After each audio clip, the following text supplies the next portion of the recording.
Hello Flosstube or Booktube, whoever is coming to this, or if you just happen across this for some reason.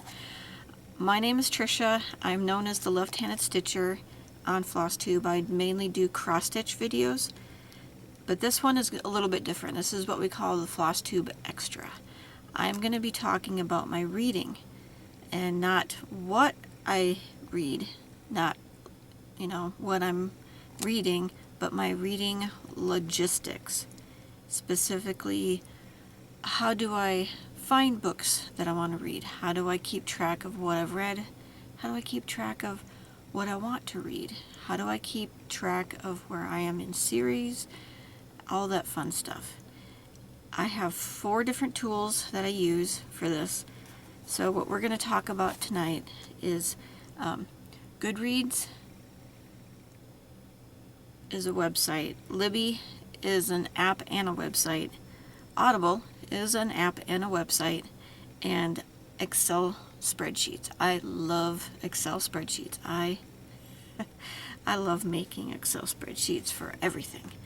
So those are the main 4 tools that I use that I'm going to show you tonight, whatever when you watch this. So one thing to point out is that as I talk about my reading, I am referring to audiobooks, because that's what I primarily read. 99% of the time it's an audiobook. If I refer to something in as an ebook or as a physical book, I'll mention that, but as I talk, assume the default is audiobooks. My tracking is I started in 2019, and I'm sad that I didn't think to start tracking my reading before then. But the reason I started when I did was I do Magical Stitches, which is a Facebook group that does stitching prompts challenges and reading prompts challenges. So when I started Magical Stitches in 2019, I started tracking my reading because you needed to report what you read for the challenges. And so I started keeping track. And I'm sad that I didn't do it before, but, c'est la vie. If I don't remember reading a book and I read it again, oh well. There are a certain series that I know I've read that I'll probably reread at some point. I definitely know that I'm going to do the Dark Tower series again, because I really enjoyed that. But that happened before 2019, so I don't have any tracking for it. I just simply know I read it. Alright, so let's talk about why. Why am I doing this video? I have been at retreats talking to other stitchers who love to read as much as I do, or even more, and they may not know about some of the things that I'm going to talk about tonight. And I've had it happen enough where I've decided, let me just put this out here, and if it helps one person, it's worth it. As I talk about my methods, you can take aspects of how I do things and incorporate them into your own reading logistics and tracking, because that's what I tend to do. I tend to find aspects that I like and meld them into my methods. So as I go through these things, I want to point out that I am not doing full-up tutorials on them. This video is going to be long enough, and I don't use all of the functionality of some of these things, so I can't speak to the whole shebang, There's probably very good tutorials on YouTube already for any of these things, so just search for them and you can find them. What I'm doing is I'll give you a quick primer on each one, and I'll show you how I use it to do the things. And then another thing that I want to say, I made notes, so I'm a little bit disjointed as I look down at my notes. I will try to put timestamps in here, so if you're looking for a specific product, you can drill down to it, but most people are just going to watch the video through, find the bits they need, but if you want to come back and look at a very specific segment, then hopefully I can get timestamps set up for that. Alright, so that's all I need to say for the intro, and let's go to Goodreads. Alright, welcome to Goodreads, everyone. If you are currently already a Goodreads user, I say that you can either skip this section, or it might be interesting to you of how I've organized my bookshelves. Okay, with that said, let's just talk about the website itself. So it is the primary way that I organize my reading, so the logistics of my reading. It helps me to keep track of what I've read, what I want to read, and kind of organize those books into even smaller groupings. That helps me when I'm looking for a book to read. So this will help you with organization of finding books and such like that. And it can lead you to places to get the books too, but I don't ever use it for that. I can't speak to how well that works. I have my own ways of obtaining the audiobooks that I'm looking for. Okay, so let's just quickly go over, up along this top bar is the page that we're currently on. It's the home page. I call it the splash page. It's what will come up when you first log in. You have a My Books page. We'll get to that later. A browse page and a community page. I work in this a bit, but community is something that I have not worked in, so I can't really speak to it. We'll click on the drop down real quick to show you. You can go and there's groups and discussions, quotes, and ask the author, and a people link. I don't know what any of these do. You have your main search bar, which is what gets used a lot. Over here is notifications. If you're very social on here, these are helpful. I've only used the friends once because I was at a retreat and there were 2 Stitchers who already use Goodreads that said, hey, let's be friends. So I have 2 friends on Goodreads. I'm not a very social person on Goodreads, so I don't try to get a big following. It is mainly for my use. And then you got your profile over here. You can use any of these links to help things like your profile. I'll click on mine real quick. It just has your basics stuff. If you want to edit your profile, you go here. And the one cool thing that I found in the profile edit is there's privacy things that you can lock down, like whether or not your last name shows to everyone or just to friends or to no one. If you put your birthday in there, you can have it show to everyone, to just friends, or to no one. I chose show it to no one, but it allows my age to show up in my profile. And I wish most people would do that, because sometimes I just like to know, is that person of a certain age when I'm reading a review. Down here, you can change what shows up here. I actually changed mine to my next in read shelf. I think the default is your want to read shelf, but that's only what's going to show up here, and then it shows your bookshelves. And so if someone wants to look at your stuff, they'll go to your profile and take a look. And then the other thing is the account settings. is, let's go into it real quick. This is where your profile stuff will be, and then you can change different stuff. I think widgets is if you're trying to connect your Goodreads to any of your other social media stuff. It's very useful if you're being very, very social.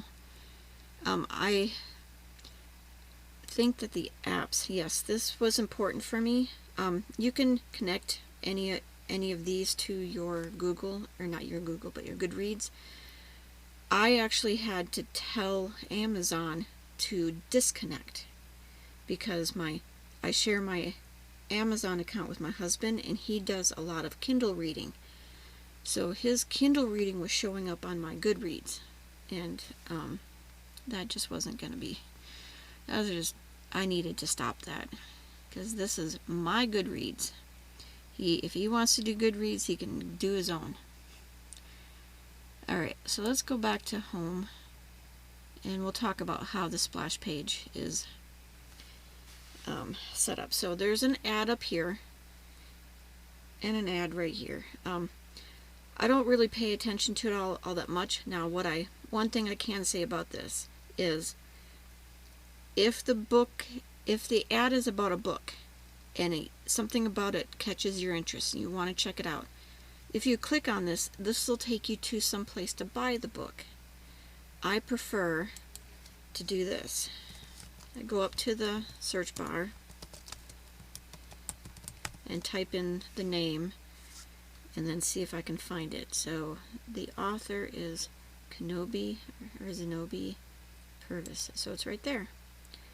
So I would pull up the book page and see if it's something that I actually am interested in reading, and if it is, I can add it to my want to read. Now, what you'll find, you'll see this right here. I don't pay attention to this because this is a print copy and I am an audiobook person. But if you are a print copy type of user, you might be interested in, you can enter giveaways, and there's a place in here, giveaways under browse, and you can enter giveaways for a bunch of different books. But because I do audiobooks, they're not giving away audiobooks. That I've noticed.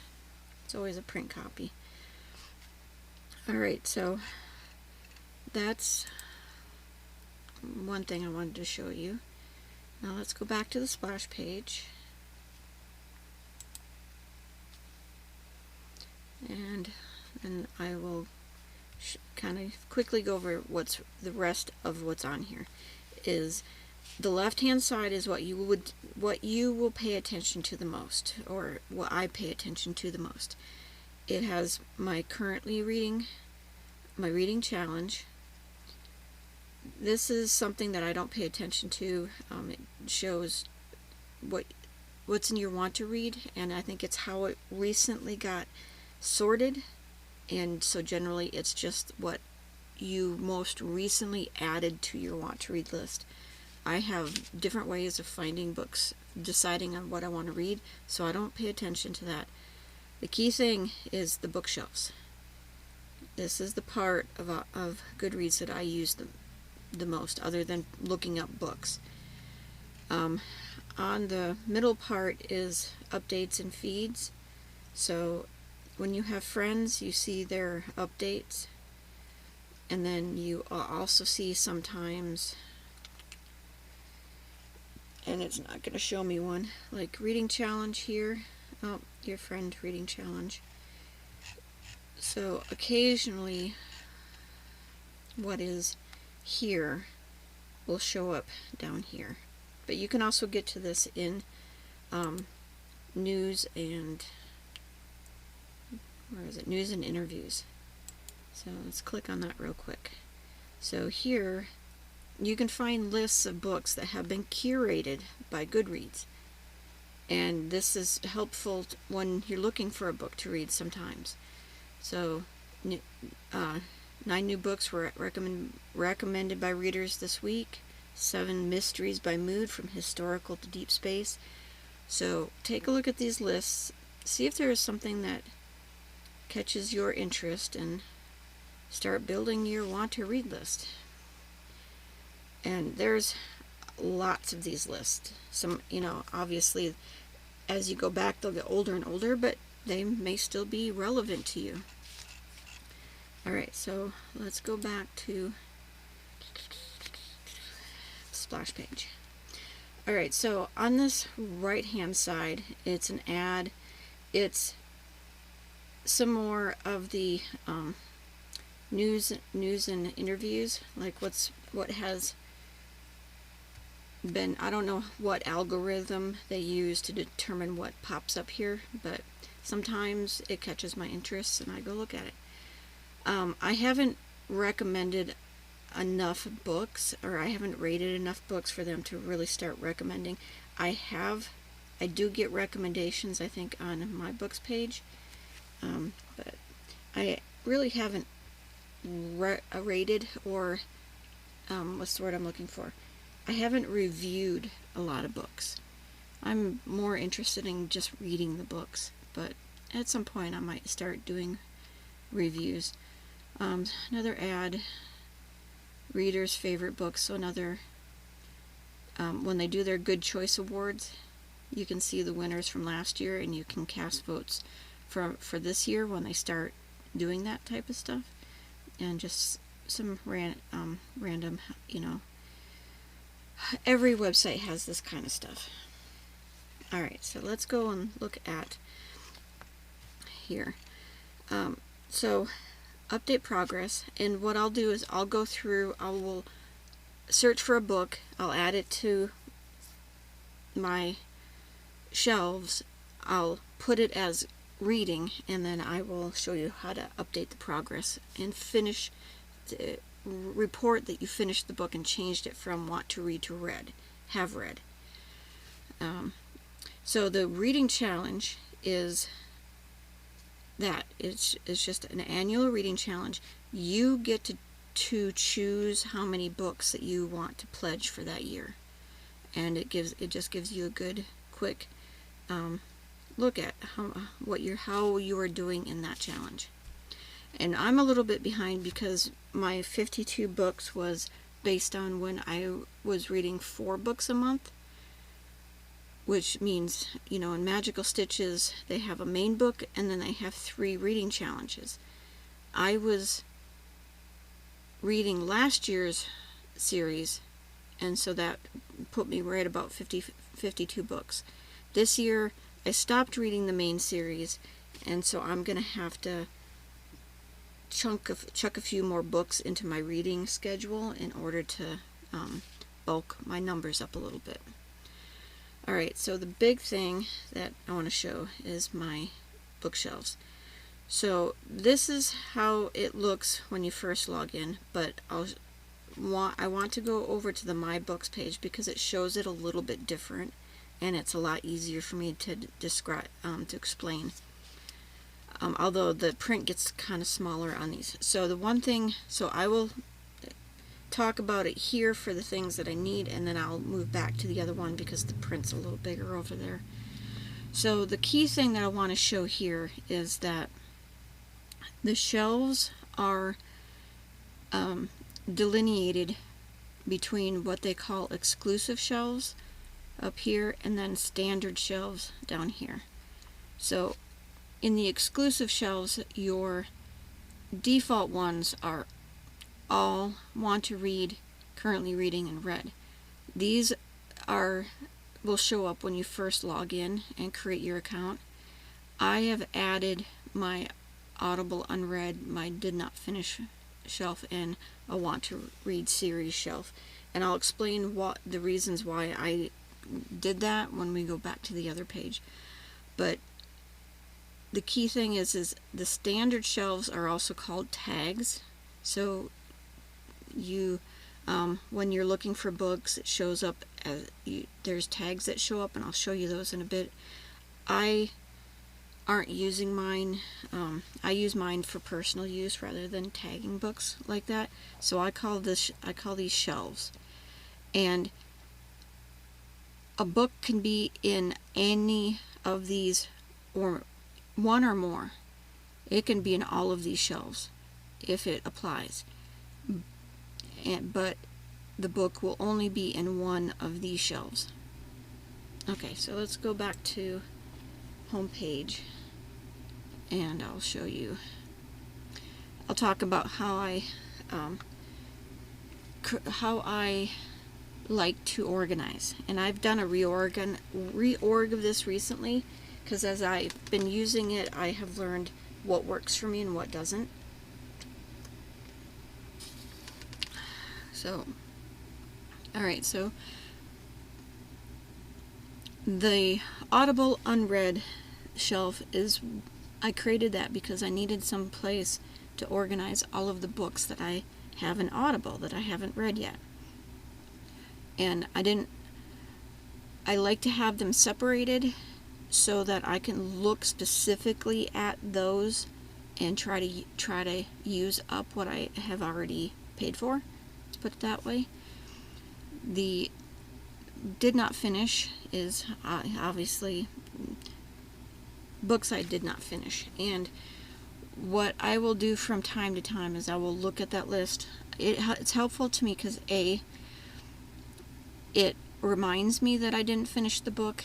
If someone tells me, hey, this book is great, and then I look and I see I didn't finish it, then I can remember when I pull it up and it shows me that it's in the DNF folder, then I can reacquaint myself with why did I stop reading that. I know some of them I stopped reading because I wasn't enjoying, and some of them I might not have been in the right frame of mind to read them. So occasionally I'll look at this list and think, well, maybe I'll try this one again. So that's what that does. And I'll go into each of these shelves a little bit later, but I'm just doing a quick explanation of what the shelves are and what they do. Alright, so I created the Want to Read series because I wanted to parse out any of the books that are in series out of the Want to Read folder. Not folder, but shelf. Because when I go to look for a book in my Want to Read, it does me no good to be looking at books in the series that come later in the series. So that's why I created this one, to just parse them out of there. And then, so now we're getting into my standard shelves, and what I've done is because you can't organize these purposefully by, any other means, let's put it that way. So I have numbered these shelves so that these are my most used, my next most used, my third most used, and my fourth most used. And then down here I put a Z in front of the Audible ones so that they end up at the bottom of this list, because they're not something, I use them, but I don't use them as much as these shelves right here. So, excuse me. So what I've done is I've taken my Audible unread folder and I've parsed that out into Audible series, Audible singles, Audible Plus, and Audible self-help. And we'll talk about why. Getting a little tongue-tied, so I apologize for that. Okay, so let's go to the other view so that as I click on them, you can see. So like in my Want to Read folder, these are books that don't fit into a series, and I have determined that I want to read them. And I know because they're in the Want to Read, they're not in Audible. So let's shift a little bit and I'll explain how do I look for a book. because most of my reading is connected to Magical Stitches reading prompts.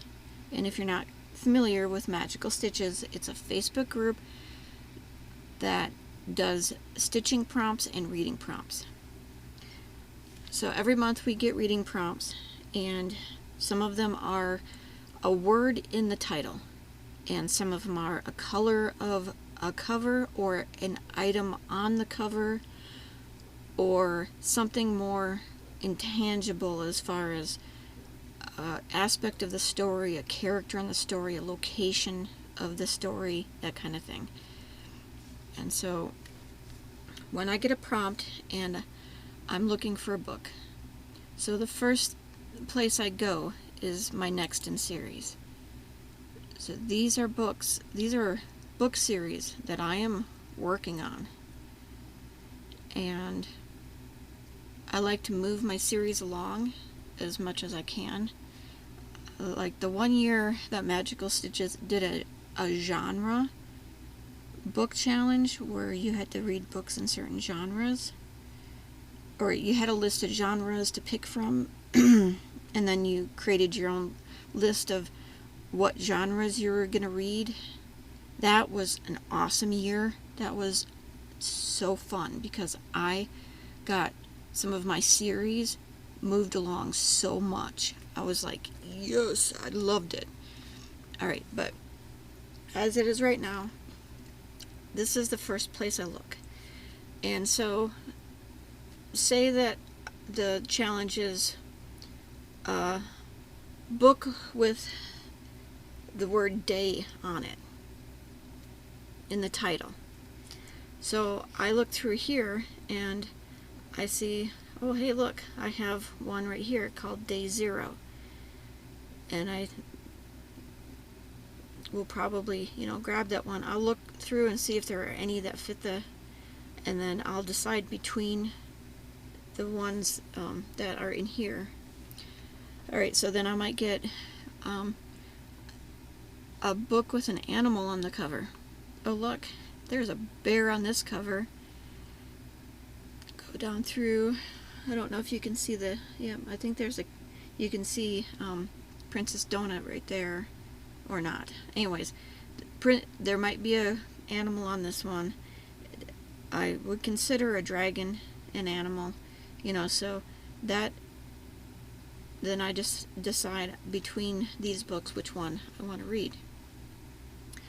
Now, if it's a more intangible thing, I have a better chance of determining if one of these books is going to fit the prompt because I'm already reading the series.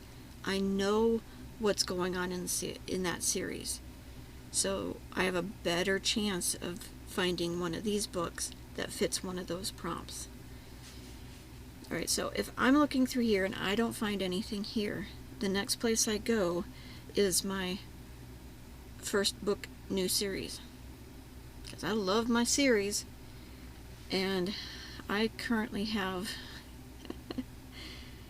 207 new series to start. So I can look through here and see if there's anything that catches my eye for a prompt. I'm hoping for another genre year, because that is just gonna be, that would be fun. That would be super fun. Alright, so if I don't find anything that I want here, then I will go to my horror list. So this one is, I didn't talk about this one before, because it didn't, I don't know. Anyways, so this is a list I got from a Goodreads curated list. It was the past 5 years of readers' favorites in the horror list genre. And at one point, I wasn't doing Magical Stitches for part of that year for personal reasons, and I just needed something to help me decide what to read. And this list started out with 50 books, and I've been working my way through it. So I'm down to 21 books left, so I'm more than halfway. but whenever a prompt fits one of these books, it gets read. One other, so the primary shelf that I use is my books on deck. Whenever I earmark a book to be read that month, I put it in this shelf, so when I need to work with it in Goodreads, I just go to the shelf and it's right there. I don't have to search any further for it. So this is the book I'm currently reading, and this is the book that I have. Some of the prompt for this one was a location in the title. So the Sinister Booksellers of Bath. Bath is a location. And then this prompt was a book in a series, and it's the 7.6 book for the Night Huntress series by Janine Frost. It's a Grave Girls Getaway. Alright, so then say I've made it that far and I haven't found the book I need. So I will go down into Audible Plus, because these are books that are in my Audible library only because they're part of the Audible Plus catalog. And books rotate out of this list from time to time. So if I can use it while this book is free to me, that's what I try to do. Alright, so then I don't have to worry about the words. I don't have to worry about using the Audible series, because all of my series reading is in Next in Series or First Book New Series. So I don't have to pay attention to the Audible series, I just needed a way to parse the books out. And that, but I will look at Audible singles that are, books that I own in Audible that are single books, and I'll see if any of these fit a prompt. So then after that, I will go to my want to read list. So this is books that aren't in a series, that aren't in my Audible, that I have determined I want to read. So I can look down through this list and determine, is one of these books. Now, as you notice, my horror reading books are in here too, but I know what these books are, so I can just skip past them in my mind. But yeah, that's how I look for those books, or I look for a book, and that's how I arrange everything. I need it. These are, so the shelves are set up so that they help me narrow down what I want to read and find the books that I need to fill certain prompts.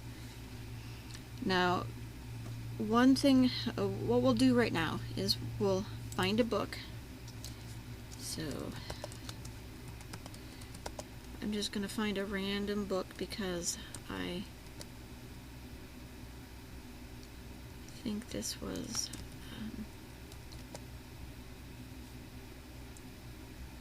nope. So The Grapevine. Here we go, by Kate Kemp. Alright, so I'm going to look at when you pull up the book page, here's what you'll find. And this is a very, very useful page. It has a lot of information on it. So you have the title, the author, the average rating from the reviews, a synopsis, and then it has what it says is genres, but this is the tags, the shelves that people put them on. There are people who parse out all of their books, whether they've been read or they want to read, into genres under their shelves. I don't do that. I use Goodreads in the way I want to use it. But this is helpful to me because, like, if I see young adult in here, or YA, I'm going to look closer at it by looking at reviews. I try to get a sense of if it's a YA book that an adult is going to enjoy, or if it's a YA book that an adult is going to go, oh my god, I just can't. So most things is I'm just looking to see if it's, but this also gives you an idea of what the flavor of the book is. You know, historical fiction, it's in Australia, psychological thriller, you know, mystery. So this gives you the flavor of the book. Now down here we have editions, and what is helpful is, like for Magical Stitches, I need to know how many pages are in the book. Sometimes you need to know when that edition's been published, and other useful things, like sometimes you'll see location, like Australia. Sometimes you'll see characters' names. I'll pull up another book real quick and I'll show you that part. But down here you have the different editions, and these are the ones they show you are at the top of the list. There are some books that have so many editions. If you click on here, you can see them all in a list format. So it helps you look for, maybe you're looking for a different cover, like you know this book has a different cover and you need to find it. That's how you do it. Now, what I will do is I will make sure that I'm on a paperback or a hardback when I'm pulling pages, because Kindle pages are wonky and audiobooks don't have pages. So I will go to a paperback or a hardback to find pages for my Magical Stitches reporting. Alright, so as you scroll down, I don't really look at book statistics, so you can poke in that if you want to. It shows you how many people are currently reading it, how many people want to read it. You know, these are just little indicators of, it helps you decide whether you want to read it. And then some ads and stuff like it. But the main thing is going down to the reviews. So here you can see how all of the reviews pan out, and you can see, you know, like this many people gave it 5 stars, this many people gave it 4 stars, and you can drill into each one. Like, let's see what the 7 people that put 1 star said, you know. And the thing is it says 7 people, but 7 people gave it 1 star. Not all 7 people wrote a review, but it's helpful. You can look at reviews, blah blah blah, and then get an idea of why some people didn't like it. But the main thing that I like to use is, I'm just gonna go, how do I get back? Let's just reload the page. Alright, so what we're looking at here is it displays the most liked reviews. So as people read reviews, they can click on like. So what you see at the top is the most liked reviews, and it's a good place to start. And so I just quickly scan them and to see if I think I'm gonna like the book. Especially for the YA. I explained what I'm looking for in the reviews to indicate whether or not I want to read that YA series.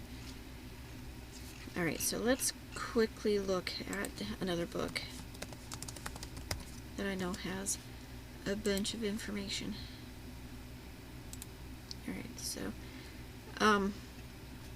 also let's take a look. Let's show you this part, because I did it inadvertently. So if you're looking for a book, right, you'll get this drop down that gives you its best guess. If you don't see the book you're looking for in this little list right here, you can click down here to see all results, and this page comes up, and then you can scroll down, because sometimes it's a book that's not really well known and I'm looking for a specific author with the title that I put in. So I can scroll down and I can look at the authors until I find the one, or if I'm looking for a specific cover. But be careful, the cover that you know may not be the edition that is the default. So, but I'm looking for this one to show you specifics. So down here, it gives you a bunch of information, like the literary awards that it garnered, all the settings, all the places that this so this information, I don't know where it gets this information, but sometimes it can be helpful. Like if I got a book that says it needs to be set in Arizona, boom, there it is. And if a character you need a character with a certain name, this might be helpful. Not all books have it, but you might get lucky and find one that works for you. Alright, so let's go back to the grapevine. Grapevine, if I can spell. Okay, so I find the book I'm looking for, and I can either just click on want to read, and you'll see what it does is it gives you this little shelved as want to read and the progress bar of when it finishes, making the change. But if you were to click on this down arrow before you clicked on the button, it would give you an option for different shelves. But you can also just click on that button, and here are all of my exclusive shelves. So if I want to put this in currently reading, this is one way to do it. Also, this is how you can remove it from your shelf one way, so that can be helpful. Like if you've added it to your library for some reason, but then you realize, like, nope, it doesn't need to be there, I'm not gonna read it ever, and you can remove it from your shelves. Now down here you can click on continue to tags, and this is where all of the tags are. So say I'm going to put this in my books on deck, and I can say done. Now I might have put it into a series. If it was part of a series, I would have put it in corresponding folders, but however you organize your folders is how you're going to use this. Alright, so now if I go to my books,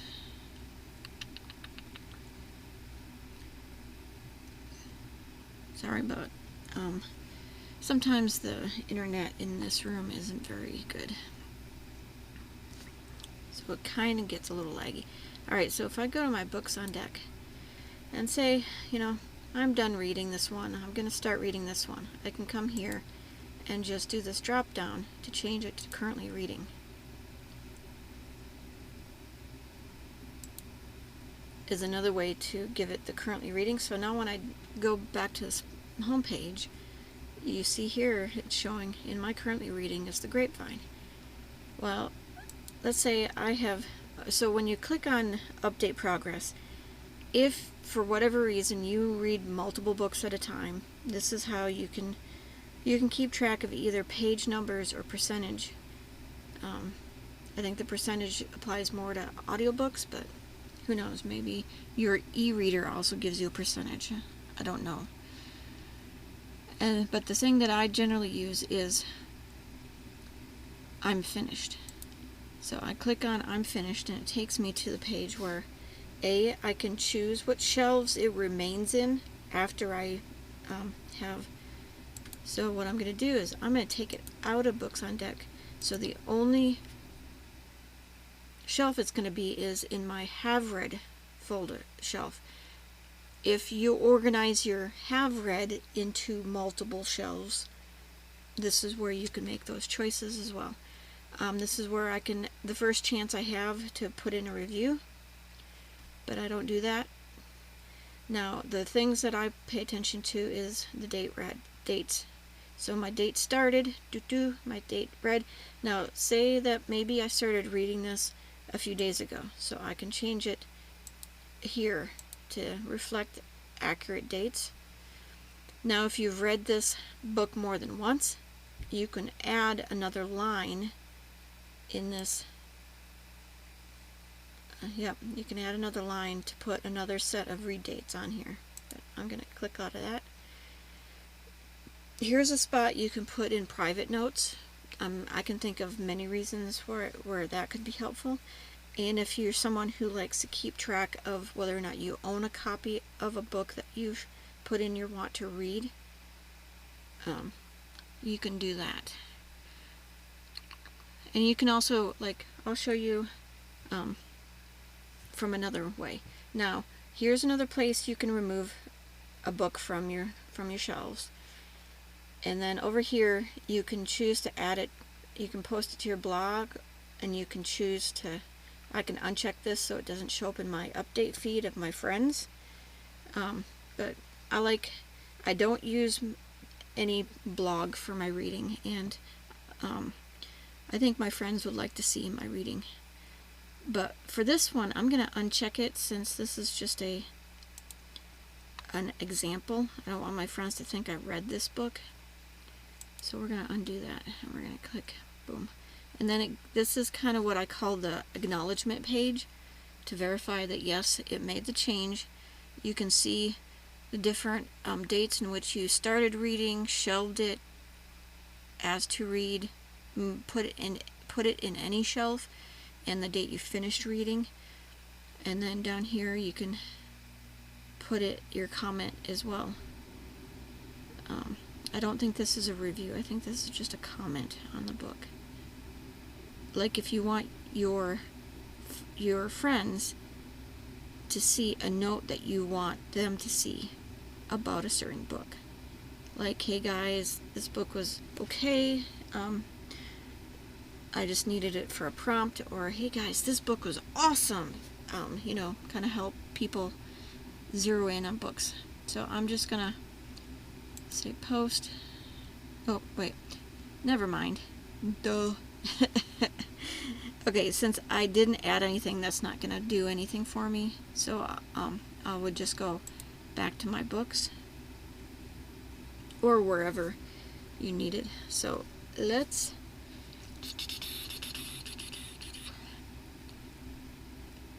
click go.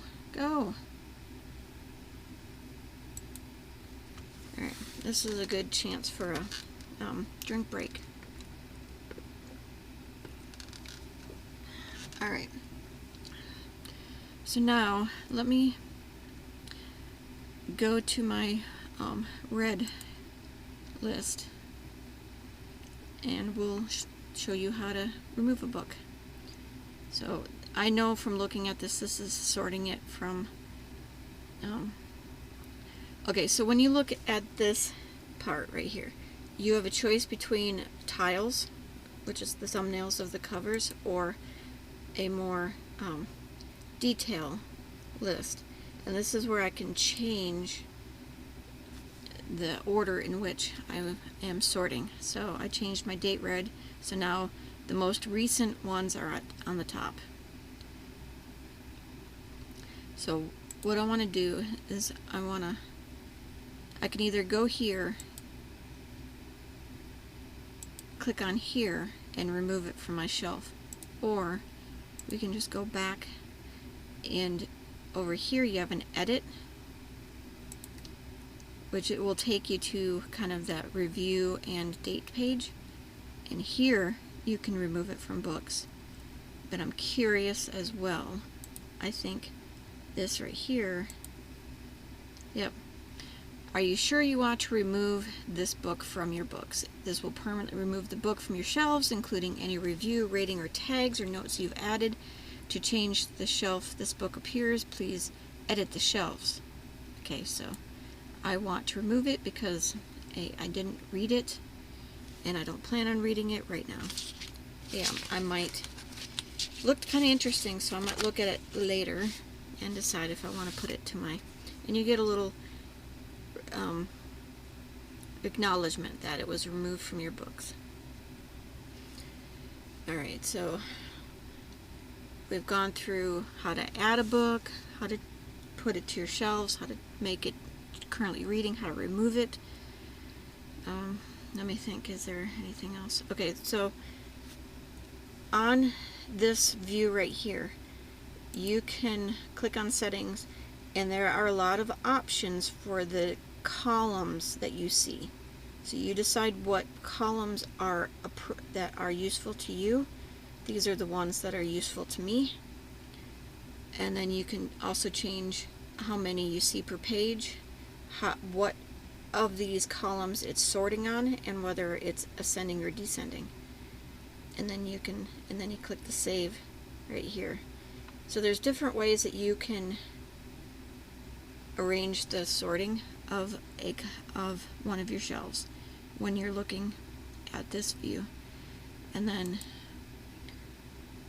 this view, once I made the change of the ascending to descending, now we see it also shows up this way. So this is the most recent book I've read, blah blah blah. Okay, so that was one thing. Okay, the other thing I want to show you is lists. Well, let's quickly look at giveaways. So giveaways, you can go down through here, determine which ones you want to enter the giveaway, blah blah blah. Like I said, I don't use, but we're gonna go to give me a sec.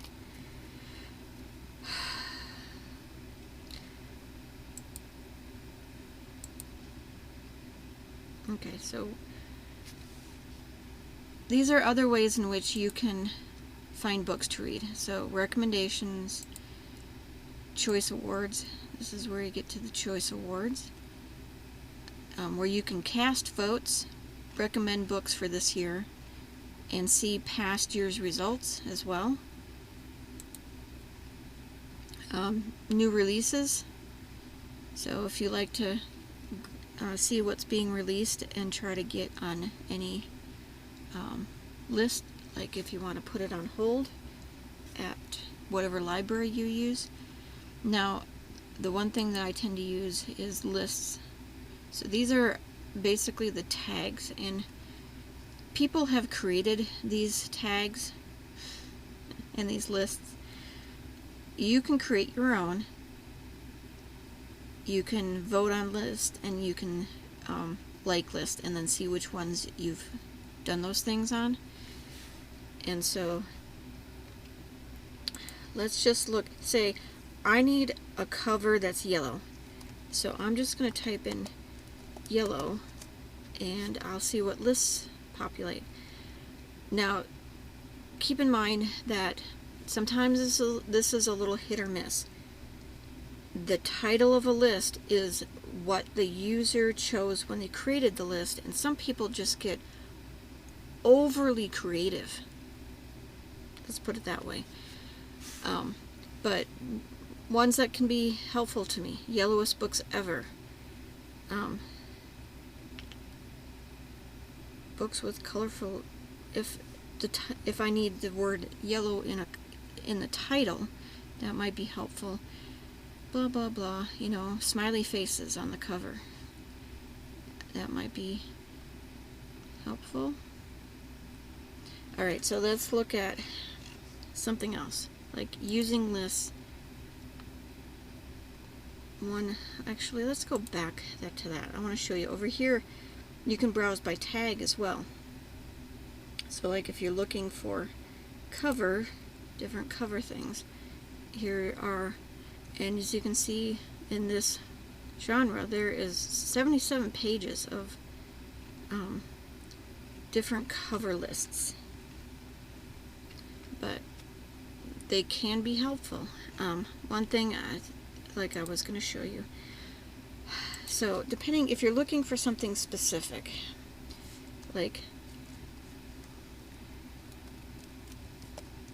if I'm looking for a payphone, I type in phone, I'm going to get certain lists to show up. Telephone booths, corded phones, texting bubbles, telephone tear-offs, cell phones on covers. I might be able to use the phone booth, because that's a payphone. But I want to show you quick. If I type in telephone instead, I might get different lists. So rotary phones. Now I can't tell you how this one didn't show up on my phone search, but this shows you. Sometimes it's just a matter of how you word your search. Okay, so let's look at the word sea. And so this one, it gets me sea creatures, mermaid books down by the sea, books set on islands, swimmers on the cover, you know, oceanic marine science fiction. So sometimes it's not the word, there's an algorithm that finds like items, and if there's lists that are based on those items, like beach covers. So you may have to think more generally of what you're looking for to help you find whatever lists are going to be helpful to you. Okay, and then I think that's all I need to show you.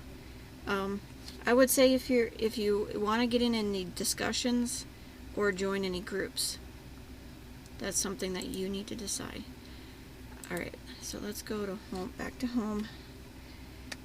Now, this was a quick primer of how I use and the things that I use in Goodreads.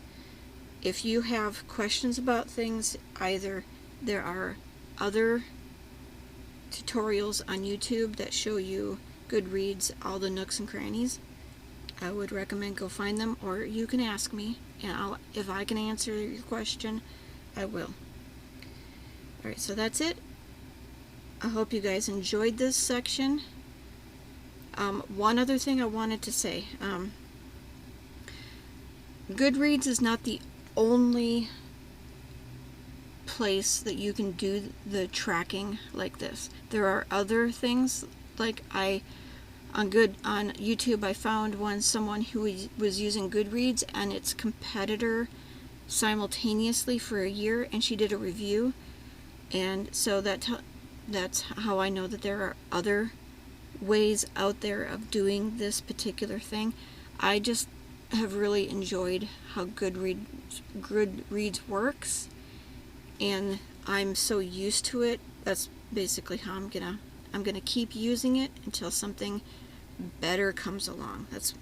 And I have enough of a incentive to make the change, because that would be a lot of work to change from one platform to another. Alright, so that's it. Let's start this ending again. I hope you enjoyed this.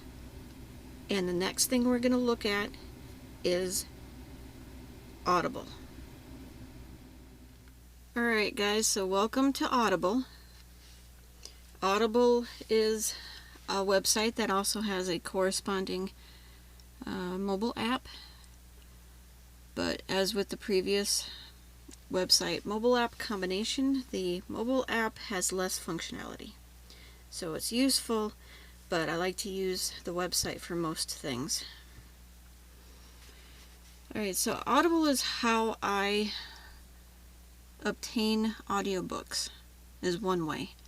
And generally my rule of thumb is if I can't get it in Libby, I will get it in Audible.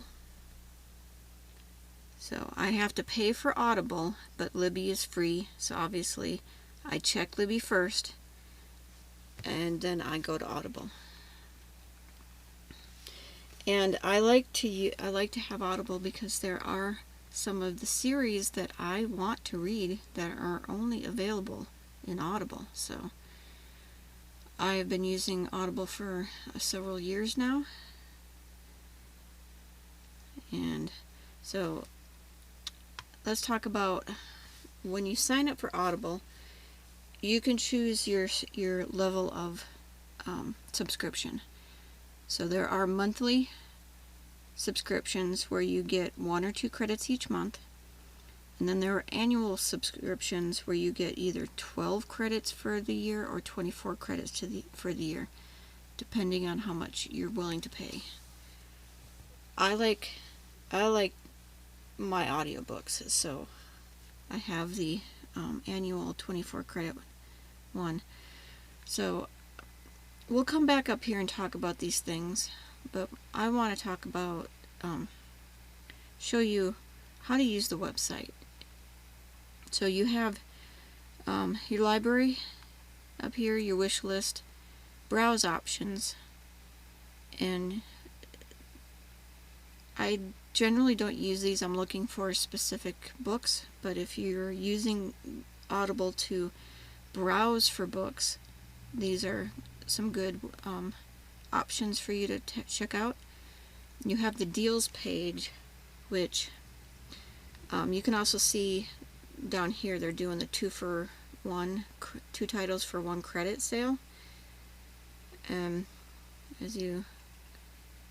There's lots of ways that they offer you books, but I mean, you may want to just do Audible. That's up to you, but I like Libby because why pay for it if you don't have to? Alright, so another thing to look at is, well, we'll go to the deals page to show you these things. And so your August sales and deals includes the sale that's going on, and then on this month there's certain books that they have marked down that you can look at. I have a segment that I recorded previously where I have gone into this and made some purchases, so we will put that at the I will splice it into here in a minute, but first I want to show you this. This is a daily deal. Now, a credit usually runs about $7 to $8. It might be as high as $9 depending on your level of your subscription. And so when you can get a book for less than that, it's good. Now, if I was interested in this book, and you can click on it to bring up the book page to take a closer look. If I was interested in this, the first thing I would do is check Libby to see if I can get it on Libby. And if I can, then I just add it to my want to read list on Goodreads rather than buying it on Audible. But if it's interesting enough and I can't get it on Libby, then maybe I buy it for $4, so I have it in my library for later. Alright, so what we're going to do is we're going to splice in that stuff right here. So right now, they're having a get 2 titles for 1 credit sale. So if I click on sale, I have 4 items in my wish list and part of this sale. So I've already looked at these and I definitely do want to get them. Sorry about how that's popping up those little menus as I scroll over them. So, and then so you can see these are all yellow bar ones. So I'm happy. This makes me happy. I'm going to be able to get 2 of these for 1 credit, and that gets because these are all part of series, and so it gets my series that are Audible only series filled out more. So I'm gonna open each one of these up. wow, let's do that again. Open in a new tab. Alright, so these first two I've already looked because they're part of my Threshold Universe series. I'm gonna add to the sale selection. Click on the next one, add to the sale selection, and then down here it says I've got 2 selected. So I'm using 1 credit and I'm getting essentially the other one free, so proceed to checkout. And right now it's telling me 1 credit applied, 0 cash, confirm purchase. And what I'll do after I'm done talking to you about Audible and I end the segment, I will go into my Goodreads and add these books if they're not already there, and get them in the right tags, kind of thing. So there we go. Those have been purchased, so I can close that, and then these 2 right here, we're going to open them up and do the same thing. Add to sales selection, and next one, add to sales selection. So I have just used 2 of my credits. I don't often come in here to look at these deals, but now that I'm looking at it, you know, like on sale this month, recommended to you. Sorry about that. Flashy. I like to, you know, hover over the things I'm talking about, and those pop-ups are really annoying. So I've already looked through this list a little bit. I mean, this list is very long. There's a lot. Like if I scroll down through, these are all the books that are a part of this. At 20 items per page, there is 59 pages of these things. I don't have the ability to do a what's I'm looking for. I can't tell it, just show me Audible only kind of thing. So I have to scroll down through and look for the yellow bar. So I looked at this one. I decided this is actually in a series, and it's further along in the series, and I haven't even started the series, so and it's not a full book, it's a collection of stories, so I've decided not to do that one. Now I looked at this one, and this one looks good. Let me scroll a little bit further. This one didn't really, I'll look at this one later. It's a box set. We'll see if it's worth doing. But one I picked out was Black Acres and the Complete Deadline Saga. This one I looked at, it's a YA series, so I'm just stay away from it. Actually, it's listed as a middle school on, like, so I'll click that one as well. So if you look at it, you get some tags in Audible, but not as good as you do in Goodreads. Goodreads told me that this was a middle school YA kind of series, so we're going to stay away from that. Alright, so so Cold Moon is a single book, and it sounds pretty darn good.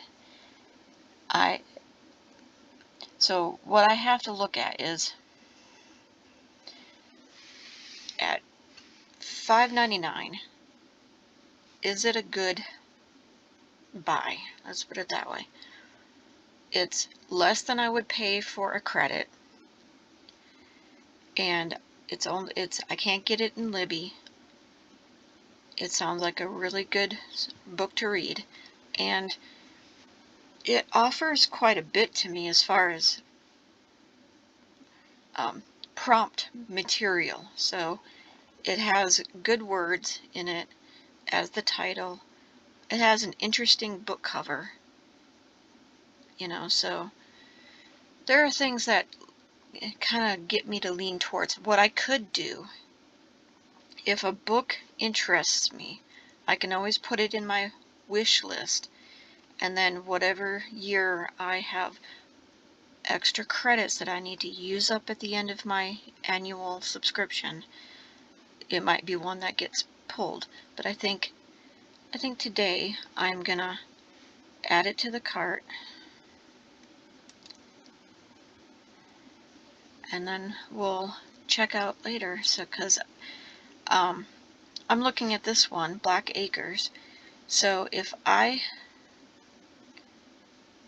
look at it, because it's a series, well, what it is really is there were 4 short books that if I were to, and I've already looked, I can't get these in Libby.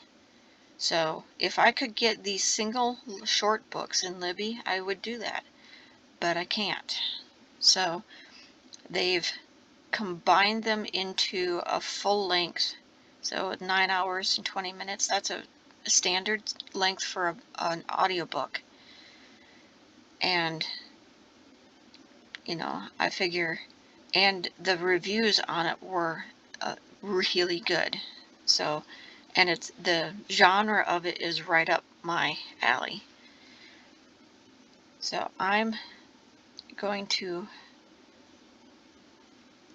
and because it's $5.99, which is a decent amount under the credit, average credit price, I'm going to add this one to my cart as well. Now this one, The Complete Deadland Saga. It's the same thing. It's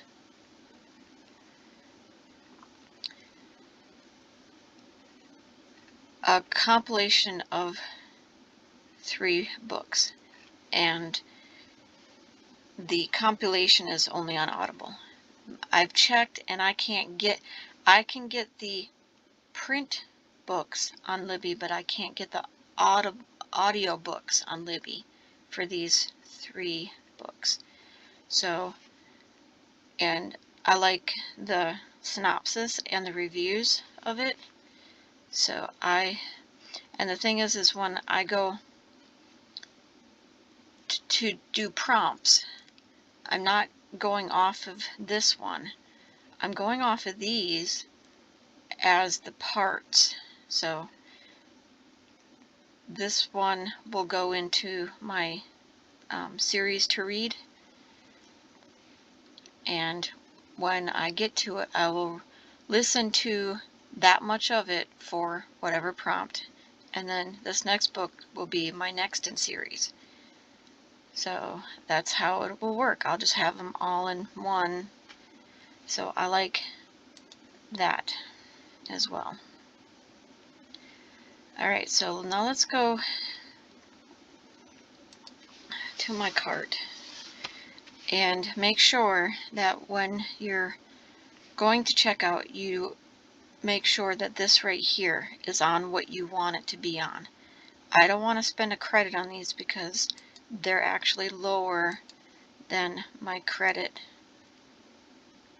So I'm very happy I got lower than my credit price on these, and they're yellow barred. So I'm looking at, I got basically there were 4 in this one and 3 in this one. So I mean, granted they were shorter stories in here, but these were full length. These 3 were full length. So this is so I actually got 1, 2, 3, 4, 5 books audiobooks for $18.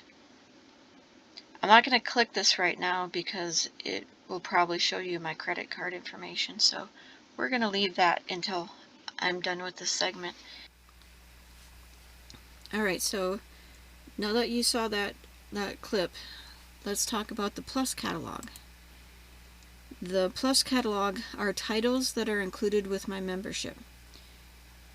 The different levels of membership some of them may not include the Plus catalog. I haven't really looked close at that, but I would imagine that might be a thing. Alright, so these are ones that are currently free for me to listen to right now. And like if you are just someone who just grabs books and reads them, this would be great. I like to plan out my reading using the prompts, but there is a lot in this catalog. Now these books do rotate out of the catalog from time to time. I mean, some of them may be staying there for months and months, and some of them might only be in there for a month or two. So that's just one thing to keep in mind. Now, you can give gifts, and you can look at inside Audible. I don't really care about that. Alright, so the main things I use are the search bar when I'm looking for a book, my library. So these are everything that's in my library, and I can change how it's sorted. So I can go by A to Z to help me find a book quicker. But if I'm looking for a book, even if I know it's in my library, I can go up to here, type in, the title, and get to it that way. But once you're in your library, you can change your view from all titles to books that you've finished and all the books that you haven't read, if that's helpful to you. And you can also look at if you have different types of things like audiobooks and podcasts. You can and this is where you can get to your collections too. I'll quickly show you with the collections. So these two are defaults. These will be here. I don't use them. I created this one so any book that is in the Plus catalog that I have added to my library, I put in here so that when the book rotates out, if I'm not paying attention, because like if I scroll down, let's see what I know I can find one that will show you. Okay, here, these are included until a certain date, so like a week from now, not even. So within the next week, these will rotate out and they will get removed from the Plus catalog. Well, if I'm looking at my library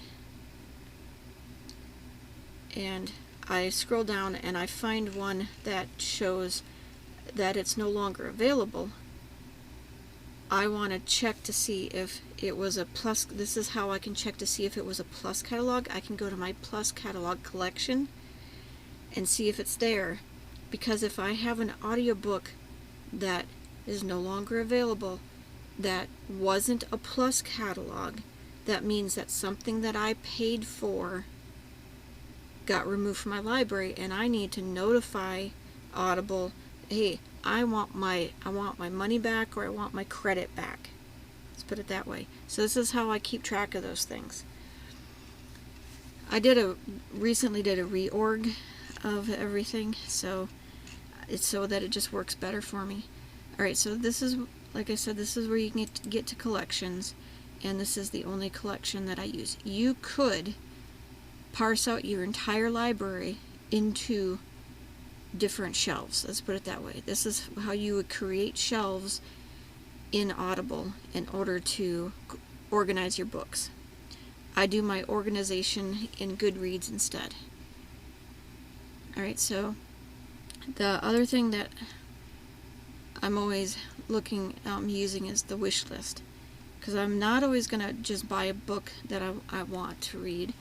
I like to keep stuff in the wish list, so when sales come out, different types of sales, books that I have in my wish list might be included in those sales.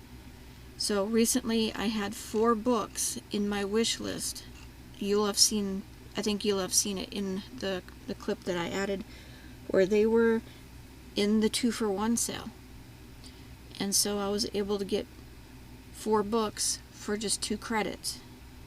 And that's a good deal as far as I'm concerned. So I like to keep the books that I want. And these are books, I recently did a scrub of my wish list and removed any books that were in it that I can get on Libby. So let's do 50. And we'll scroll down through. So a lot of these are part of series. Some of them will be single books. And when either I get to them if I'm working on the series and I get to them, I can just buy them outright if I haven't been able to get them in a sale. And then there's a few single books that I have found that I really, really want. Like, see, the way that you can tell is this yellow bar. This is only from Audible, yellow bar. Books that can't be found anywhere else are marked as such. Now, there are some books that none of my libraries currently carry. So I have them in my Audible wish list because of that. So they stay in here either until a sale comes along that they are a part of, where I can get them for a better deal, or if I am working on the series and I have gotten to that next book, I can just, if I've got credits, I can just buy it outright. Okay, so now there are a lot of podcasts on Audible. I don't do podcasts, so I don't really pay attention to that. Alright, so one thing I wanted to show you under this upper menu bar is here you can go down to your listen history, and I like to do this from time to time because Audible, when I listen to my Audible books on the Audible app on my phone, and it has started to do this thing where you finish a book, Audible will put the next book in the series or a related book or a book that is similar to it, and just start the next book, like a preview of the book. And even if I've only heard 30 seconds of that next book, it will pop it into this listen history. And I don't like that, so I come in here from time to time, and like the next book in the Dungeon Crawler series was in this list that I haven't actually started listening to, so I just removed it from the list. I like my list to be accurate to what I have listened to. Okay, so let's do a quick,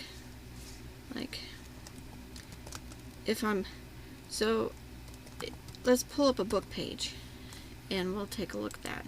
So as you can see, I have the stand in my library because I got it, even though you can get this book at the library on Libby.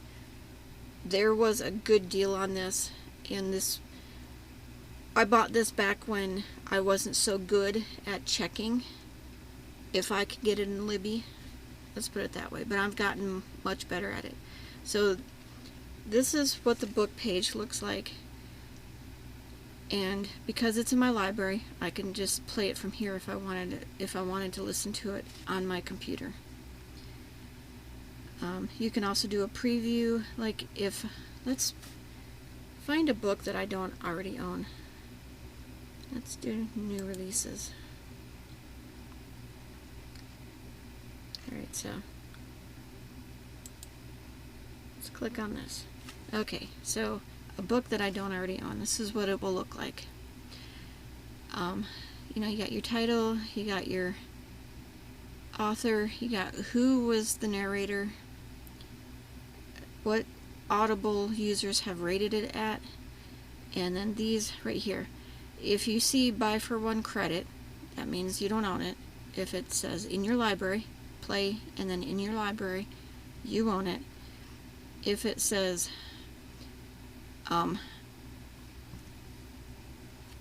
let's see, I'll show you another one from the Plus catalog to show you what that looks like. So when you're here, you can either buy it for a credit, buy it for the cost, add it to your cart, or more options, add it to your wish list. Or write a review, or give as a gift. Those are your options. Now the thing right here is, down here is where I find the length of the book, and that's important to me for my spreadsheet, and I'll show you that later. But this is how you know. This is where you find if it's an abridged audiobook or not. Obviously, what language it's in can be helpful, and the date that the audiobook was released. Now keep in mind, the audiobook release is when the audiobook version of it was released, not when the actual book was released. Who published it? So a lot of times you'll see Brilliance Audio or Tantor Medium here, and then what categories it's in. So, and then you have the synopsis down here, and if you scroll down further, you get to see what listeners say. And this book, because it's a new release, it doesn't have any reviews yet. It just has ratings. If there's a book, let's click on Dungeon Crawler Carl. Alright, so as you can tell, this one is in my library, so I have the play button. If I scroll down, the new thing that you see here is it's part of a series. So I can click on here and see the full series, and we'll do that in a minute. But the thing that I wanted to show you is, if you scroll down farther, now that there's reviews available, you can read the reviews that people have put for this book. And if you find it helpful, you click on here, and it moves it up in the rack and stack of how these scroll. But that's how that can be helpful when I'm trying to decide if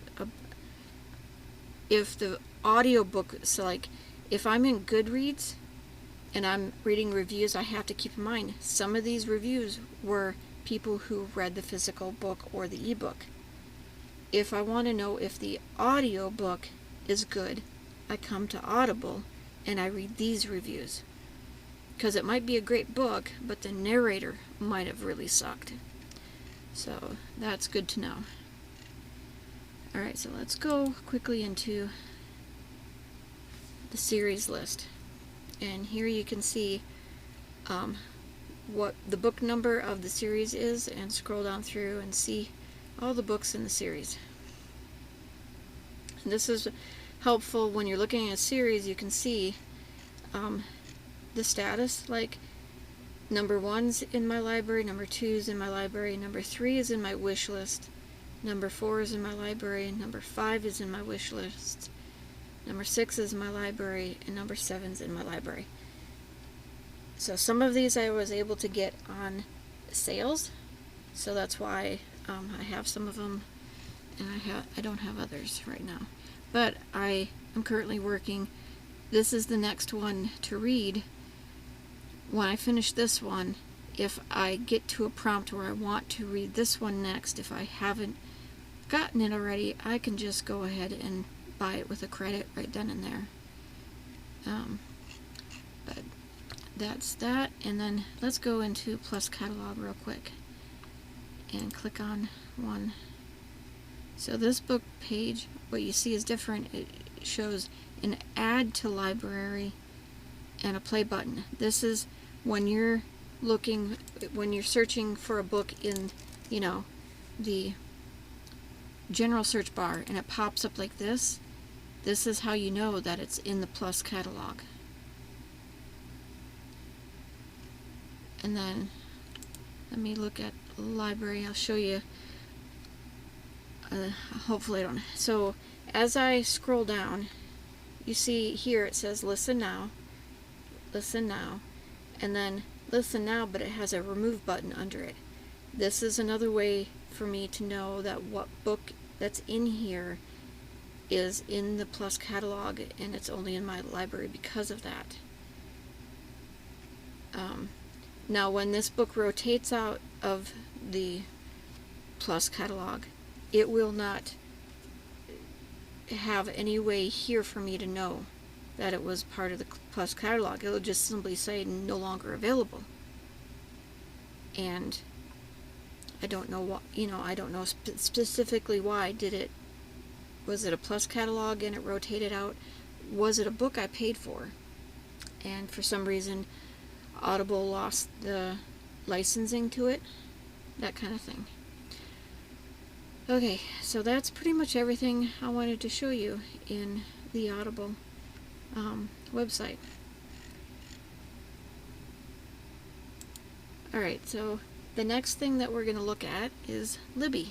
So I'll see you guys in a minute. Hello everyone, welcome to Libby. So Libby is the primary way that I obtain the books that I want to listen to.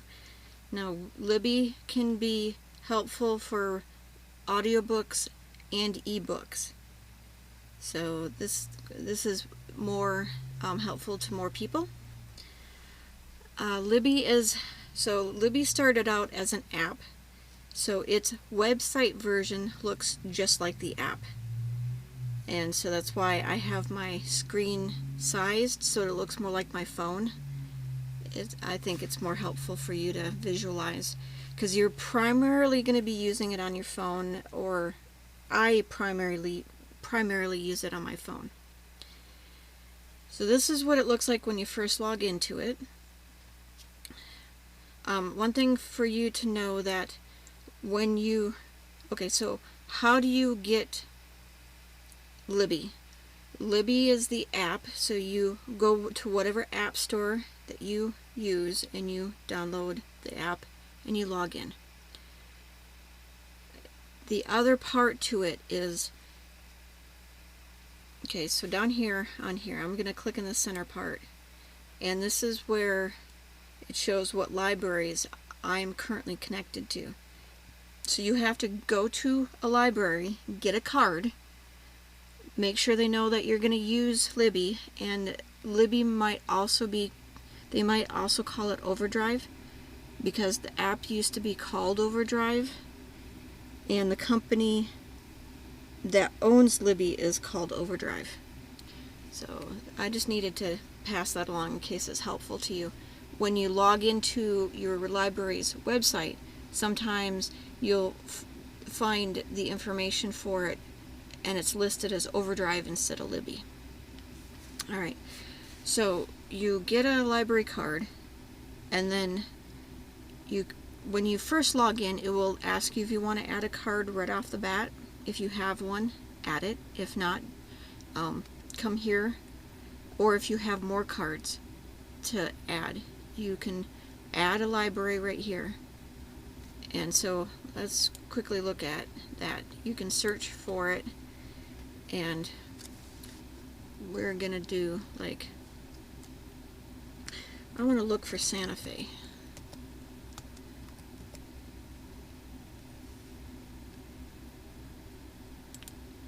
No results.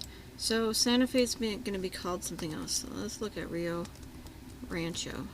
Alright, so Rio Rancho Public Library is right here.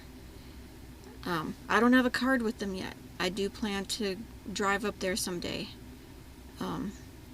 and get a card from them. So I would, when you find it, you click on this guy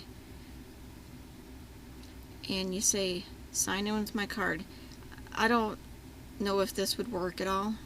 Most libraries require you to be at the library to get a card, but I would say sign in with my card, and here's where you put in the card number. You click next, and then you have to put in your PIN number.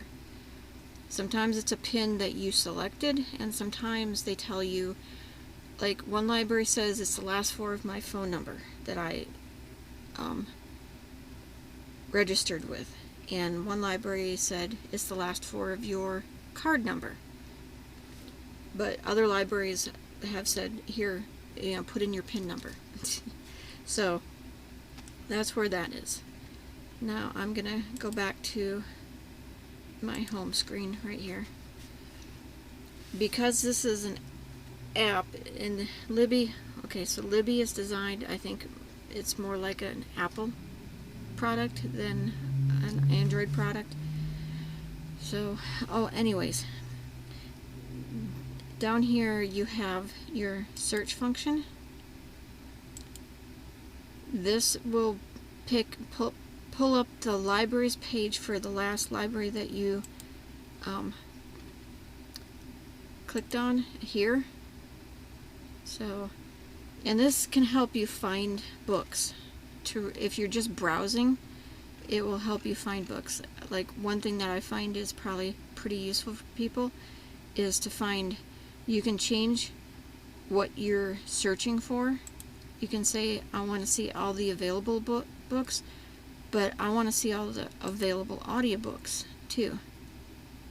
So that way you can find one that is just available to you right now. And then you click over here, and let me move this up a little bit, and this shows me all of the libraries that are currently on my account, which ones have it, and then what the waiting period is of it. So this, when you have a book that is, all of your libraries have a wait on them, this helps you decide which one you're going to pick because it has a shorter wait kind of thing. Alright, so let's click out of that. Alright, okay, so let me get back to my main page. So your main page is going to show you the number of loans you have, the number of holds. Timeline might be interesting to some of you of when certain things happened, and a kind of a metric of your usage. But I can go back to the shelf. Notices can be helpful when your library lets you know of certain things. But the key thing is this is the book I'm currently working on. This is the only one I have checked out at the moment. I like to also go into my holds.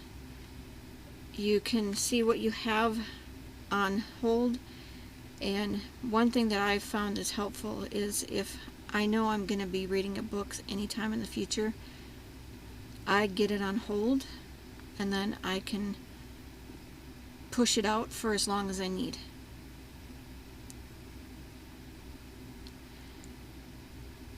So this one is weird. Okay, so I found that all copies of this title have expired, and my library will only deliver it if it has new copies. So I'm going to have to go in and search for this book again